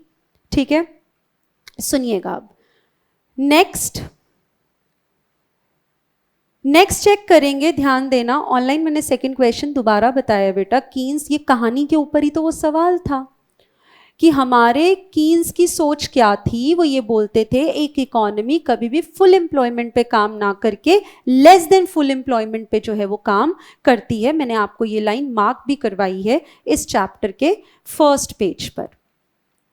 अब जो हमें बेटा जी यहाँ पर चैप्टर में पढ़ना है, नेशनल इनकम कैलकुलेट करनी है, वो हमें कैसे करनी है? हमें 3 मॉडल्स पढ़ने हैं। कितने मॉडल्स पढ़ने हैं? 3 मॉडल्स पढ़ने हैं। 3 मॉडल्स का मतलब क्या है समझिएगा। हम पढ़ेंगे एक 2 सेक्टर मॉडल, एक 3 सेक्टर मॉडल और एक हम पढ़ेंगे 4 सेक्टर मॉडल। और पता है मजे की बात क्या है? 2 सेक्टर मॉडल को लगेंगे 2 से 2.5-3 क्लासेस, 2 क्लासेस कम से कम। ये दोनों को लगेंगी आधी आधी क्लास। ये मैं करवाऊंगी, ये तो आप खुद ही करोगे। खुद करना मतलब ये नहीं कि मैं होमवर्क दे दूंगी, ऑब्वियसली मैं करवाऊंगी। खुद से मतलब है यहाँ बेस क्लियर होगा, मेरे बिना कहे बिना हेल्प किए इसके सवाल आप कर लोगे। सेकंड 2 सेक्टर मॉडल जो है ये इंपॉर्टेंट है, यहां की नॉलेज यहां काम आएगी। ठीक है दोस्त, सुनेंगे अब मेरी बात को। सबसे पहले मुझे जल्दी बताओ, हमें कितने मॉडल्स पढ़ने हैं? नहीं, आवाज तेज। कितने मॉडल्स? 3 मॉडल्स। कौन से? 2 सेक्टर, 3 सेक्टर, 4 सेक्टर। 2 सेक्टर में दोस्त कौन कौन आएगा? 2 सेक्टर में आते हैं हाउस होल्ड्स और फर्म्स। फर्म्स यानी कि business firms, private sector. 3 sector में कौन कौन आएगा? House hold, firms, government. 4 sector में कौन आएगा? House hold, firms, government, foreign sector. I hope 2 sector 2 sector model आपने थोड़ा बहुत पढ़ा होगा, 3-4 नहीं पढ़ा होगा, अब पढ़ेंगे। हाउस होल्ड सेक्टर जो खर्चा करता है, हाउस होल्ड में कौन आते हैं? आप, हम। हमारा आपका खर्चा, हाउस होल्ड सेक्टर का खर्चा कहलाता है कंजम्पशन एक्सपेंडिचर, डिनोट हम सी से करते हैं। उसके बाद आता है बेटा जी हमारी फर्म्स का खर्चा, बिजनेस फर्म्स का खर्चा, इसको हम क्या बोलते हैं, इन्वेस्टमेंट बोलते हैं, इसको हम आई से डिनोट करते हैं। 3 सेक्टर में एक एडिशनल सेक्टर आ जाता है गवर्नमेंट, और गवर्नमेंट का खर्चा गवर्नमेंट एक्सपेंडिचर कहलाता है, जी से डिनोट होता है। और फॉरेन सेक्टर, अब हम बात करेंगे एक्सपोर्ट्स और इंपोर्ट्स की, और यहां पर हम बात करेंगे नेट एक्सपोर्ट्स की। Why not net imports? Export से ऐसा क्या लगाव है कि नेट एक्सपोर्ट्स बोल रहे, इंपोर्ट्स नहीं बोल रहे? एक्सपोर्ट से, एक्सपोर्ट ज्यादा है इंपोर्ट से, इसलिए नेट एक्सपोर्ट्स बोल रहे हैं। वो बात समझ गई आपकी। पर हमको एक्सपोर्ट्स ज्यादा चाहिए, इंपोर्ट्स कम चाहिए नेट एक्सपोर्ट्स बोलने के लिए। इसका रीजन क्या है? फॉरेन रिजर्व्स आते हैं अगर हम एक्सपोर्ट करते हैं। आपने सुना होगा एक्सपोर्ट सब्स्टिट्यूशन या import substitution. Import substitution, export promotion. सुनिए ये अक्षर, इंपोर्ट जो बाहर से जितना ज्यादा इंपोर्ट करोगे अपनी डिपेंडेंसी उनके ऊपर दिखा रहे हो आप। तो अगर आप ज्यादा इंपोर्ट करोगे, हमारी कंट्री की जो अपनी इंडस्ट्रीज हैं वो तो बर्बाद हो जाएंगी। तो इंपोर्ट को सब्स्टिट्यूट करो किससे? इंटरनली, डोमेस्टिकली चीजों को प्रोड्यूस करके। खुद के लिए भी बनाओ और दूसरों के लिए भी बनाओ, एक्सपोर्ट भी करो। So import substitution, export promotion. Clear है? जिसकी वजह से हम एक्सपोर्ट माइनस इंपोर्ट्स जो है वो करते हैं और हम नाम देते हैं नेट एक्सपोर्ट्स। मान लीजिए बेटा जी नेट एक्सपोर्ट्स दिए हैं -10, तो एक्सपोर्ट बड़ा होगा या इंपोर्ट? इंपोर्ट ज्यादा हमने किया होगा, जिसकी वजह से 10 रुपए आई नहीं, 10 रुपए चले गए हैं, या करोड़ या लैक्स, जिसमें भी वो फिगर होगी। ठीक है, सुनेंगे दोस्त, आगे सुनेंगे। एक बार मुझे मेरे बच्चे, मेरे प्यारे प्यारे लाल, जल्दी से समझाएंगे हमें कितने मॉडल्स पढ़ने हैं? 3। कौन सा? 2 सेक्टर, 4 सेक्टर। 2 सेक्टर में कौन कौन आएगा? Firms, house hold. पहले हाउस होल्ड बोलेंगे फिर फर्म्स बोलेंगे, इसको इसी सीक्वेंस में अपने को याद रखना है। 3 सेक्टर में कौन कौन आएगा? Government sector. 4 में कौन आएगा? Firms, foreign sector. गवर्नमेंट के खर्चे को किस लेटर से डिनोट करेंगे? जी। और बिजनेस सेक्टर का खर्चा? नाम, इन्वेस्टमेंट। हाउस होल्ड सेक्टर का खर्चा? कंजम्पशन एक्सपेंडिचर, डिनोट किससे करेंगे? सी से। और फॉरेन सेक्टर नेट एक्सपोर्ट्स। कैसे कैलकुलेट होगा? Exports minus imports. क्लियर है यहां तक की बात? ओके। अब एक अक्षर मैं आपके सामने और लिख रही हूं, एक नहीं 2। Open economy, closed economy. मेरे प्यारे बच्चे मुझे सोच के बताएंगे 2 सेक्टर, 3 सेक्टर, 4 सेक्टर, इसमें से ओपन इकोनॉमी कौन सी है? 4 सेक्टर। क्योंकि यहां पर foreign sector inward and outward flow of goods and services भी होने वाला है। ये दोनों कहां जाएंगे? क्लोज्ड इकोनॉमी में, ये ओपन में जाएगा। इंस्टीट्यूट जब आपसे सवाल करेगा वो ये नहीं लिखेगा इन 2 सेक्टर मॉडल इकोनॉमी, इन 3 सेक्टर मॉडल इकोनॉमी, वो आपको तंग करेगा। आपको लिखेगा in an open economy, in a closed economy. आपको समझना पड़ेगा कौन सी इकोनॉमी की वो बात जो है वो कर रहा है। तो हम जो स्टार्ट करेंगे मेरे बच्चे, हम स्टार्ट करेंगे अपनी क्लास 2 सेक्टर मॉडल से। 2 सेक्टर मॉडल में फिर से आवाज आए और मुझे बताएं आप कौन से 2 लोग आएंगे? फर्म्स। फर्म्स यानी कि बिजनेस फर्म्स। इनका खर्चा कंजम्पशन, इनका खर्चा इन्वेस्टमेंट। हम कैलकुलेट करेंगे national income in case of 2 sector model.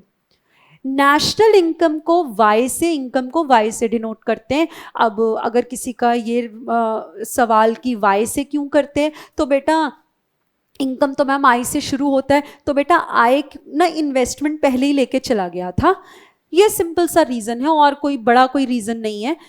Investment को क्योंकि आई से डिनोट करते हैं तो इनकम को हमने वाई से डिनोट करवाया, एज सिंपल एज दैट, और कुछ भी रीजन जो है वो नहीं है। ओके, अब आगे जरा सुनेंगे बेटा, अगर 2 सेक्टर मॉडल है तो मेरे लाल मुझे सोचकर बताओ, national income in case of a 2 sector model इन दोनों को ऐड करके नहीं आएगा, ऐसे ही आएगा। नेशनल इनकम जितना खर्चा इन लोगों ने किया हाउस होल्ड सेक्टर ने, ये भी किसी की इनकम बना होगा जिसको पैसा मिला होगा, और फर्म्स का जो इन्वेस्टमेंट है वो कहां से करेगा, जो गुड्स एंड सर्विसेज वो बेचेगा उससे कमाएगा, उससे आगे इन्वेस्ट करेगा, यही बात है। तो 2 सेक्टर मॉडल में अगर मुझको इनकम, नेशनल इनकम कैलकुलेट करने के लिए बोलेगा तो हम कैसे कैलकुलेट करेंगे, हम इस चीज पर ध्यान जो है वो देंगे। अब इसको मैं दूसरी तरीके से बोलूंगी, मैं क्या बोलूंगी, अगर मैं 2 सेक्टर इकोनॉमी में हूं और मैं जानना चाह रही हूं मेरी इकोनॉमी इक्विलिब्रियम पे कहां है, तो उसकी कंडीशन QD बराबर QS ही रहेगी, कंडीशन तो यही होती है। तो हम सबसे पहले कैलकुलेट करना सीखेंगे एग्रीगेट डिमांड। एग्रीगेट डिमांड, मुझे बताओ 2 सेक्टर में कौन से 2 सेक्टर्स है जहां से डिमांड निकलेगी, हाउस होल्ड से, फर्म से। हाउस होल्ड किस नाम से खर्चा करेंगे अपनी डिमांड को पूरा करने के लिए, C से, और बिजनेस सेक्टर किस नाम से खर्चा करेगा अपनी डिमांड पूरी करने के लिए, I से, C+I। क्लियर है दोस्त? अब एक चीज और याद रखना, ये जो हम नेशनल इनकम कैलकुलेट कर रहे हैं ना, ये हम शॉर्ट रन के लिए कर रहे हैं, लंबे समय की बात नहीं कर रहे, ये हम शॉर्ट रन के लिए काम कर रहे हैं। अब आप ना याद करो मेरे दोस्त, बचपन याद करो अपना, 11th-12th में जब भी आपने ये टॉपिक पढ़ा, आपने कैसे पढ़ा होगा, AD = C+I विद अ बार, आई के ऊपर बार पढ़ा होगा आपने।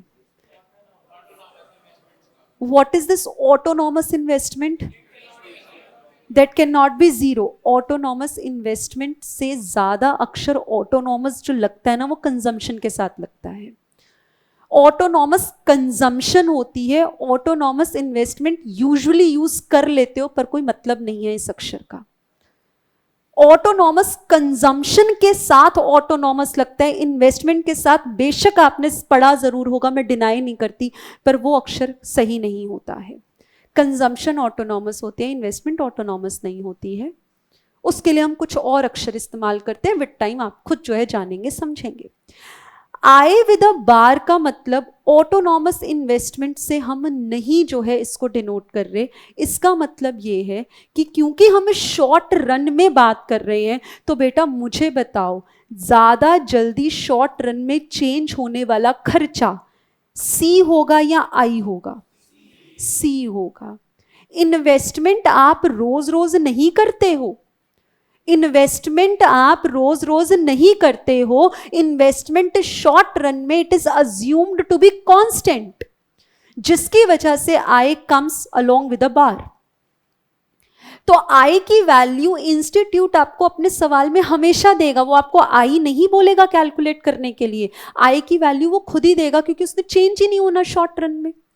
जो भी वैल्यू होगी वो इंस्टीट्यूट आपको दे के चलेगा, वो आपसे कैलकुलेट करवाएगा कंजम्पशन और फिर आपसे कैलकुलेट करवाएगा एग्रीगेट डिमांड। अब आप सुनिएगा मेरे दोस्त, ध्यान से मेरी बात को सुनना और समझना मैं क्या बोल रही हूं। अगर एग्रीगेट डिमांड 2 सेक्टर इकोनॉमी में C+I, आई विद अ बार होता है, जहां पर ये चेंज हो जाता है, ये चेंज जो है वो नहीं होता, तो एग्रीगेट डिमांड में अगर कोई भी चेंज आता है तो आप क्या सोचोगे किसकी वजह से वो चेंज आया होगा? कंजम्पशन की वजह से। आइएगा दोस्त इस बात को पढ़ेंगे, जरा आएंगे आप ऑन पेज नंबर 75 पर और पढ़ेंगे एग्रीगेट डिमांड हम पढ़ रहे हैं। टू सेक्टर इकोनॉमी में एग्रीगेट डिमांड कैलकुलेट करने के लिए दो कंपोनेंट्स चाहिए। कौन से कंपोनेंट्स चाहिए? सी और आई। आई क्या मैं बोलती हूं शॉर्ट रन में कांस्टेंट होता है and it has to come along with a bar. Bar का मतलब कांस्टेंट रहना, चेंज नहीं होना। ऑटोनॉमस का मतलब क्या होता है? ऑटोनॉमस कंजम्पशन होती है वो लेवल ऑफ कंजम्पशन जब आप कमाई कुछ नहीं कर रहे फिर भी खर्चे कर रहे हो, दैट इज ऑटोनॉमस। कंजम्पशन के साथ इस्तेमाल होता है। ओके, जल्दी से जरा चेक करो इसके ऊपर वाली लाइन। कहते हैं शॉर्ट रन में अगर आप हो ना, aggregate demand will largely depend on, आगे क्या लिखा होना चाहिए? कंजम्पशन या इन्वेस्टमेंट?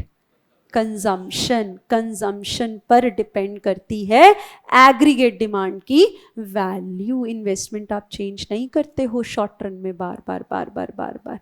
क्लियर है ये बात? ओके, तो यहां पे मुझे बताइएगा मेरे बच्चे, अगर मैं बात करूं जीडीपी की इन अ टू सेक्टर इकोनॉमी, तो वो भी ज्यादा किस पे डिपेंड करेगी? हाउस होल्ड के खर्चों पे या बिजनेस के खर्चों पे? हाउस होल्ड के खर्चों पे। यानी कि जब आप जीडीपी निकालोगे तो उसमें ज्यादा कौन सा खर्चा दिख रहा होगा? कंजम्पशन खर्चा दिख रहा होगा। हाईलाइट करेंगे, एमसीक्यू आएगा, आ सकता है कि जब आप जीडीपी कैलकुलेट करते हो for a two sector economy तो हाईएस्ट प्रोपोर्शन उसमें किसका दिखेगा? इन्वेस्टमेंट का, कंजम्पशन का, both A and B, none of the above. तो आपका आंसर क्या रहेगा?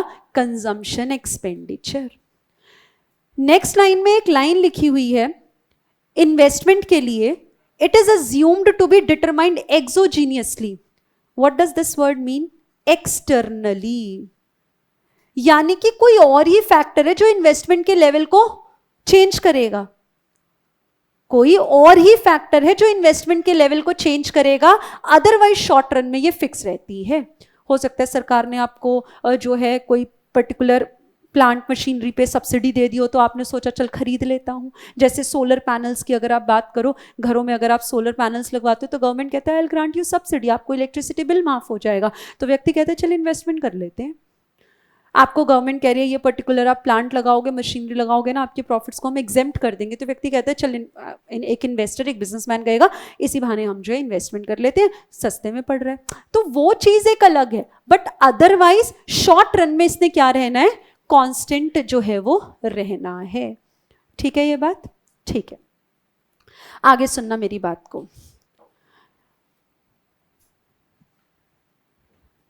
हाँ, इक्विलिब्रियम पे जब होगा ना तो y भी c प्लस आई और AD भी c प्लस आई, आगे चल के और इसको इलाबोरेट करेंगे। ठीक है, दोनों ही करेक्ट हैं। y के साथ मैंने अभी थोड़ा सा जिक्र किया, फिर उसके छोड़ के मैंने कहा कि मैं अब AD पे आ रही हूँ।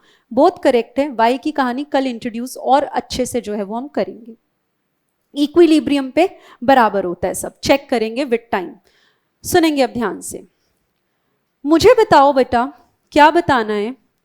मैं आपके सामने ना कुछ फिगर्स लिख रही हूँ, ऑब्वियसली आपके बुक की ही फिगर्स होंगी। आप बुक में नहीं देखोगे, आप सिर्फ मेरी बात पर ध्यान दोगे, मेरे सवालों का जवाब दोगे। मान लीजिए बेटा जी, इनकम की अगर मैं बात करूं जिसको मैं y से डिनोट करती हूं, तो मैंने क्या कहा? जब मैं कुछ नहीं कमा रही थी ना तो भी मैं कुछ खर्चा करती थी 50 का। हो सकता है? क्यों? कैसे? डिस सेविंग्स से, पुरानी सेविंग्स को इस्तेमाल करके या किसी से बोरो करके। दोनों ही सिचुएशंस जो हैं वो पॉसिबल हैं। पुराना कुछ बैंक बैलेंस पड़ा था या फिर अपने दोस्त से उधारी मांग ली। उस हिसाब से कुछ ना कमाई करने के बाद भी मैं खर्चे कर पा रही हूँ। दोस्त मेरा बड़ा जिगरी है, उसने मेरी मदद कर दी, हेल्प कर दी और मैं अपने खर्चे कर रही हूँ। तो इनकम अगर 0 पे भी है तो भी आपके कुछ खर्चे होते हैं। इस 50 को तुम बोलोगे क्या? Autonomous consumption. ओके, आगे चलते हैं। फिर क्या हुआ बच्चे? जब इनकम मेरी 100 पर आई ना तो मैंने 125 का खर्चा किया। क्या अभी भी कम कमाई से ज्यादा खर्चा हो सकता है? फिर से कुछ और पुराना और पड़ा होगा, पहले हो सकता है सारा खर्चा ना किया हो पुरानी सेविंग से, मैंने उसमें से इस बार थोड़ा और निकाल लिया, या हो सकता है उधार किसी दूसरे दोस्त से और ले लिया, तो कमाई भी की पर कमाई से ज्यादा खर्चा किया। ठीक है जी, मेरी इनकम अब हो गई 200 रुपए और अब मैं खर्चा कर रही हूं 200 का। मेरी इनकम 300 पर आई, मैंने 275 का खर्चा किया। मेरी इनकम जब 400 पे आई तो 350 का खर्चा किया। मेरी इनकम जब 500 पे आई तो 425 का खर्चा किया। कुछ बातें आपके साथ शेयर कर रही हूं, मुझे बताना आपको कितनी समझ में आई है। आपकी इनकम, ध्यान से सुनना मेरी बात को, आपकी इनकम अगर बढ़ रही है तो क्या मेरे बच्चे खर्चा भी बढ़ेगा? Yes ma'am, obviously. आज अगर मैं 10,000 रुपये महीना कमा रही हूं तो अपने बेसिक खर्चे पूरे करूंगी। मेरी इनकम बढ़ेगी तो मैं एक लोकल ट्रिप भी सोचूंगी करने का, और इनकम बढ़ेगी तो मैं दिल्ली से बाहर की ट्रिप लगाऊंगी, और इनकम बढ़ेगी तो अब बाहर करेगा मन करेगा इंटरनेशनल ट्रिप का। पहले मैं जो है पब्लिक ट्रांसपोर्ट इस्तेमाल करती थी, फिर इनकम आई अपनी गाड़ी ले ली, इनकम आई कहीं घूमने जाना है तो पहले मैं ट्रेन से जाती थी, अब इनकम ज़्यादा तो मैंने फ्लाइट यूज करना शुरू किया। मतलब बढ़ती इनकम के साथ खर्चे हमारे बढ़ते हैं। सत्य वचन, सत्य वचन। पर बेटा जितनी इनकम बढ़ती है क्या सेम खर्चा भी बढ़ता है? याद रखना, इस पूरे चैप्टर का बेस है। विदाउट दिस आगे की कहानी समझ में नहीं आएगी। मेरी इनकम बढ़ती है, खर्चा बढ़ता है, पर जितनी इनकम बढ़ती है खर्चा भी उतना ही बढ़ता है, यह जरूरी नहीं होता। आप मुझे बताओ, आज मैं 10,000 रुपये महीना कमा रही हूं तो मैं बेसिक नेसेसिटीज पूरी कर रही हूं। आज मैं बेटा 10,000 से 1,00,000 रुपए महीना कमाऊंगी तो भी क्या पूरा 1,00,000 रुपए राशन पे लगा दूंगी? दाल आटा चीनी चावल यही सब खर्चे करूंगी? अरे नहीं, अब तो अपने शौक पूरे करूंगी, इन्वेस्टमेंट करूंगी, गोल्ड खरीदूंगी, बाहर के ट्रिप्स जो है लगाऊंगी। जो जो मुझे करना था कम इनकम पे नहीं कर पा रही थी, अब मैं वो करूंगी। अभी भी थोड़ी ना मैं ये कहती थी कि राशन में मेरे 8,000 लगते थे, अच्छा मेरी इनकम कितने टाइम्स बढ़ गई है? 10 टाइम्स बढ़ गई है। एक काम करो, सारा का सारा 10 टाइम्स से 80,000 रुपए का राशन। अरे दुकान थोड़ी ना खोलनी है मैंने राशन पूरा भरवा के 1,00,000 का, 80,000 का। खर्चे उतने ही है, पेट उतना ही खाना मांगेगा। हद होगा, तुम पहले एक नमक की थैली खरीदते थे, आज आप एक्स्ट्रा स्टॉक में 1 की 2 खरीद के रख लोगे। पूरा थोड़ी ना बढ़ी हुई इनकम तुम अपने डेली के खर्चों पे निकाल दोगे।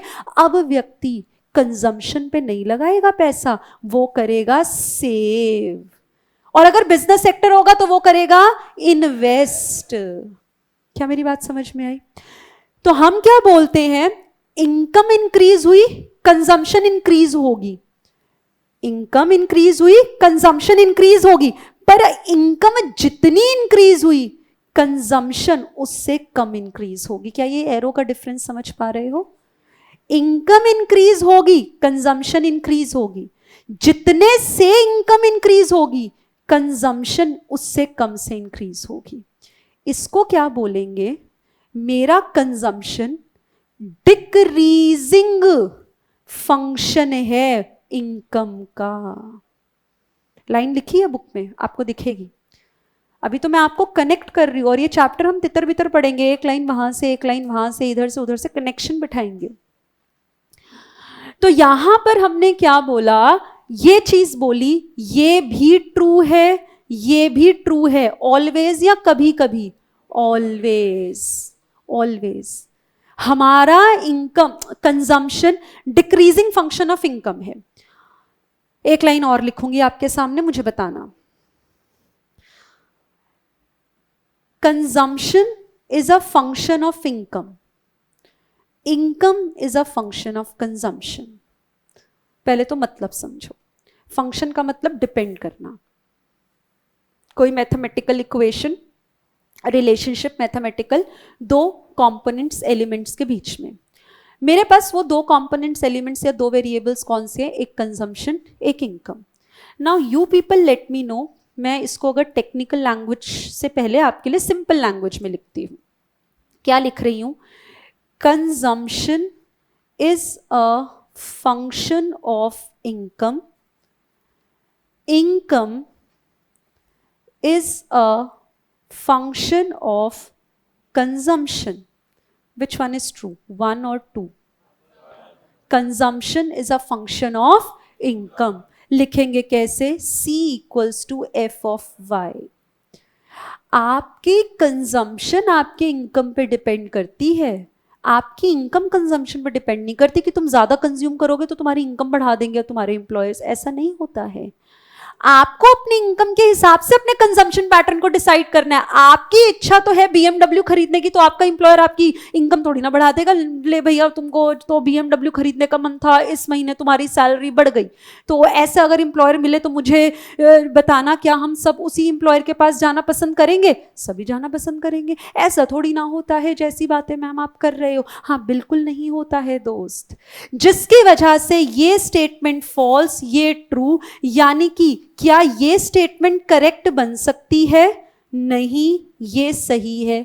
अगेन इंपॉर्टेंट बात, अगर ये स्टेटमेंट सही है तो मुझे बताओ कंजम्पशन इज एन इंक्रीजिंग या decreasing function of income? Decreasing function. Income बढ़ेगी, कंजम्पशन बढ़ेगी, पर जितने से इनकम बढ़ेगी कंजम्पशन का चेंज उससे कम का होगा। लॉजिकल? श्योर? पक्का पक्का? आई होप क्लियर होंगी सारी चीजें। बेसिक को पकड़ेंगे आप। ओके, जल्दी से मुझे बताना। वापस से अब हम इसी पर आते हैं। मुझे अब आप सोचकर बताओ बेटा, मैं आपसे जानना चाह रही हूं, आप मुझे बता सकते हो कि अगर मैं 50 रुपए का खर्चा कर रही हूं 0 की इनकम पे, तो मुझको ये सोचकर बताओ, मुझको बताओ ऑन एन एवरेज मैं कितना प्रतिशत इनकम का कंजम्पशन पर लगा रही हूं, प्रोपोर्शनेट कितना खर्चा मैं अपने इनकम का करती हूं। जैसे मेरा कहने का मतलब, मैं 50 रुपए का खर्चा कर रही हूं कितनी इनकम पे? 0 पे। एनीथिंग अपॉन 0 क्या होता है? Not defined. ठीक है, एनीथिंग अपॉन 0 नॉट डिफाइंड, या आप इसको इन्फिनिटी भी बुक में जो है उसको लिखा हुआ है। अच्छा, मुझे आगे बताओ, मैं 125 कमाती हूं तो खर्चा कर रही हूं कितने की कमाई पर? 100 की कमाई पे। मुझे बताना कितना आएगा? 1.25। यानी कि 100% से ज्यादा खर्चा हो रहा है। जितना भी 100% है मेरे पास, 50, 100, 20, 10,000, 50,000, उससे ज्यादा का ही खर्चा कर रही हूं ना। 1 से ग्रेटर वैल्यू का मतलब तो यही दिख रहा है मुझे। मुझे बताओ 200 का खर्चा किस पर? 200 की कमाई पर। तो क्या हो रहा है यहां पे? ऑन एन एवरेज सारा ही कंज्यूम हो रहा है, कुछ बचत तो हो नहीं रही है। अगर मैं 275 का खर्चा 300 की कमाई पे कर रही हूं तो कितना कर रही हूं? करो, 0.92। ऐसे मुझे नेक्स्ट बता पाओगे? और नेक्स्ट कैलकुलेटर्स लाए हो? कल से लाना, ठीक है? प्लीज कैलकुलेटर्स कैरी करना कल से। क्या आपको मेरी ये कैलकुलेशन समझ में आई? मैंने आपको क्या बताया है कि मैं कितना जो है खर्चा कर रही हूं कितनी कमाई पर। मैंने कैलकुलेट किया है APC, average propensity to consume. On an average मैं अपनी इनकम का कितना प्रोपोर्शनेट खर्च कर देती हूं, APC। मुझे बताएंगे दोस्त, सोचेंगे, समझेंगे। ये केस, ये केस, ये केस, ये केस।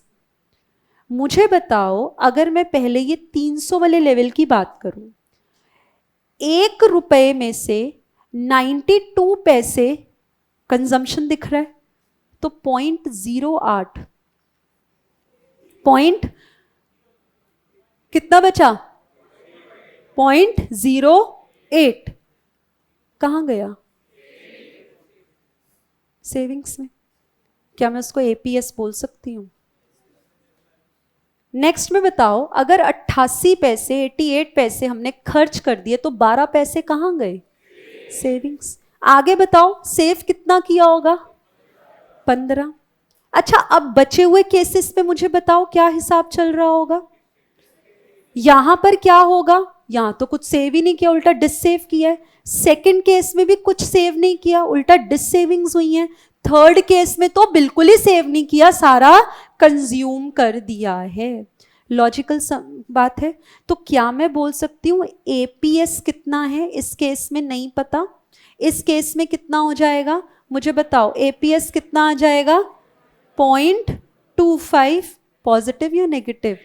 ओके, इस केस में 0.08, आगे 0.12 और 0.15।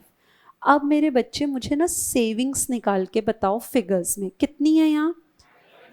-50, -25, 0, फिर 25, 50, 75।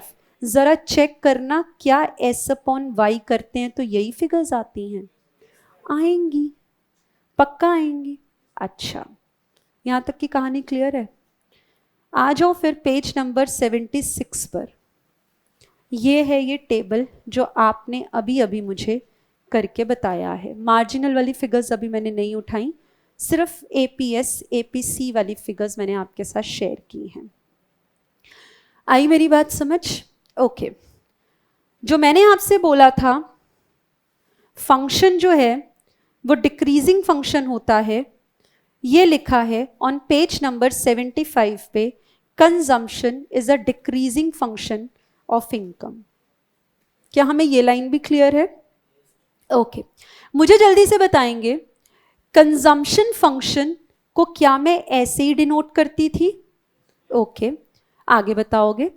जब मेरे लाल मेरी इनकम कम होगी तो कंजम्पशन एक्सपेंडिचर कम होगा या ज्यादा होगा? कम होगा। Consumption expenditure of households will exceed there income.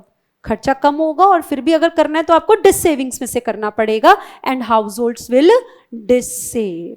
That is, या तो बाहर से उधारी पे पैसा मांगेंगे या पुरानी सेविंग्स में से पैसा रखा हुआ निकालेंगे अपनी जरूरतों को पूरा करने के लिए। और अगर आपकी इनकम कैसी है, बढ़ती जा रही है, तो मेरे बेटा खर्चा बढ़ेगा या घटेगा? बढ़ेगा। पर क्या प्रोपोर्शनेट चेंज खर्चे का सेम होगा? नहीं होगा। किसका चेंज, इनकम का चेंज कंजम्पशन से ज्यादा होगा या कंजम्पशन का चेंज इनकम से ज्यादा? इनकम का proportionate change will be higher than the consumption का प्रोपोर्शनेट चेंज, जिसकी वजह से कंजम्पशन डिक्रीजिंग फंक्शन है इनकम का। क्लियर है बात?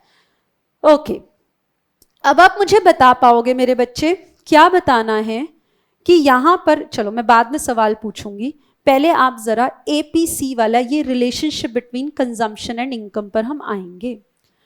क्या मेरे बच्चों ने एपीसी कैलकुलेट किया है डिफरेंट इनकम लेवल्स पर? हर इनकम लेवल का अपना एपीसी था? यस। आगे देखो, कह रहे ratio of consumption to income ही तो एपीसी होता है। Ratio of consumption to income is APC, average propensity to consume, कि आप अपनी इनकम का ऑन एन एवरेज कितना प्रोपोर्शनेट खर्चा कर रहे हैं। ओके, कह रहे हैं अगर आपने इनकम कमाई और कुछ खर्चा कंजम्पशन पर किया, ठीक है, तो बचा हुआ क्या किया? सेव किया। The proportion of income spent on consumption, मेरे दोस्त बताओ, आगे नहीं पढ़ना, मुझे पता है आप पढ़ चुके हो, लेकिन स्टिल मुझे लॉजिकली सोच के बताओ, जैसे जैसे इनकम बढ़ेगी वैसे वैसे खर्चा बढ़ेगा, लेकिन प्रोपोर्शन गिरेगा, कम हो जाएगा। The proportion of income spent on consumption decreases as income increases. दोनों लाइनों में फर्क है बेटा। अगर यहां लिखा होता ना the income spent on consumption increases when income increases, ये जैसे ही अक्षर प्रोपोर्शन आ गया दूसरे अक्षर बदल गए। फिर से सुनना, मैं बोल रही हूं क्या? द खर्चा increases when income increases, पर द प्रोपोर्शनेट खर्चा decreases when income increases। दोनों में आपको डिफरेंस समझ में आया? 100% सवाल दिखेगा, चाहे मॉक टेस्ट में दिखे ICI के, चाहे फाइनल्स में दिखे। ये हॉट टॉपिक है इंस्टीट्यूट का, यहाँ से वो कैसे तैसे करके सवाल बना देता है। ओके, कह रहे what happens to the rest of the income that is not spent. तो भैया उसको तुमने सेव ही किया होगा, या तो इनकम को आप खर्च करोगे या सेव करोगे, और तो हम कोई ऑप्शन आपको दे ही नहीं रहे।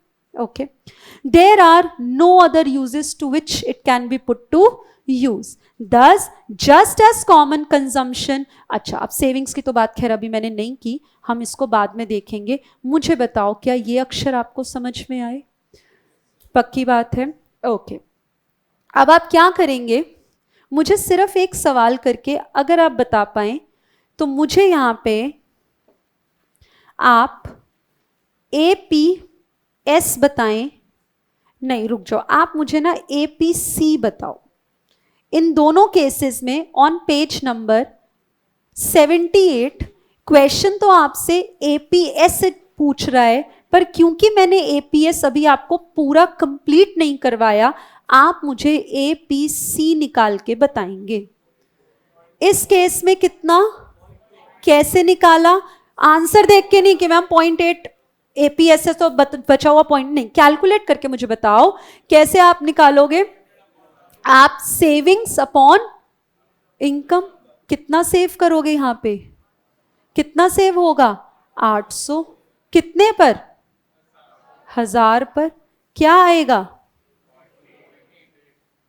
मैंने आपसे बेटा APC पूछा है, APS हम निकाल रहे हैं। मैंने आपसे APC पूछा है तो बताओ कंजम्पशन कितनी है? 200, और मैं आपसे APC जान रही हूं C अपॉन वाई 200 अपॉन 1000.2। और मुझे इस केस में बताओ कंजम्पशन यहां कितनी है? 1200 माइनस 450 कंजम्पशन आएगा, डिवाइडेड बाय इनकम आपका क्या आएगा? APC। एनी हाउ सवाल में आपको APS निकालना है। कल इस सवाल को जो लिखा है वैसे दोबारा से करेंगे। आज के लिए इतना ही हम इसको रखेंगे, कल की क्लास में और इन डेप्थ एनालिसिस करेंगे।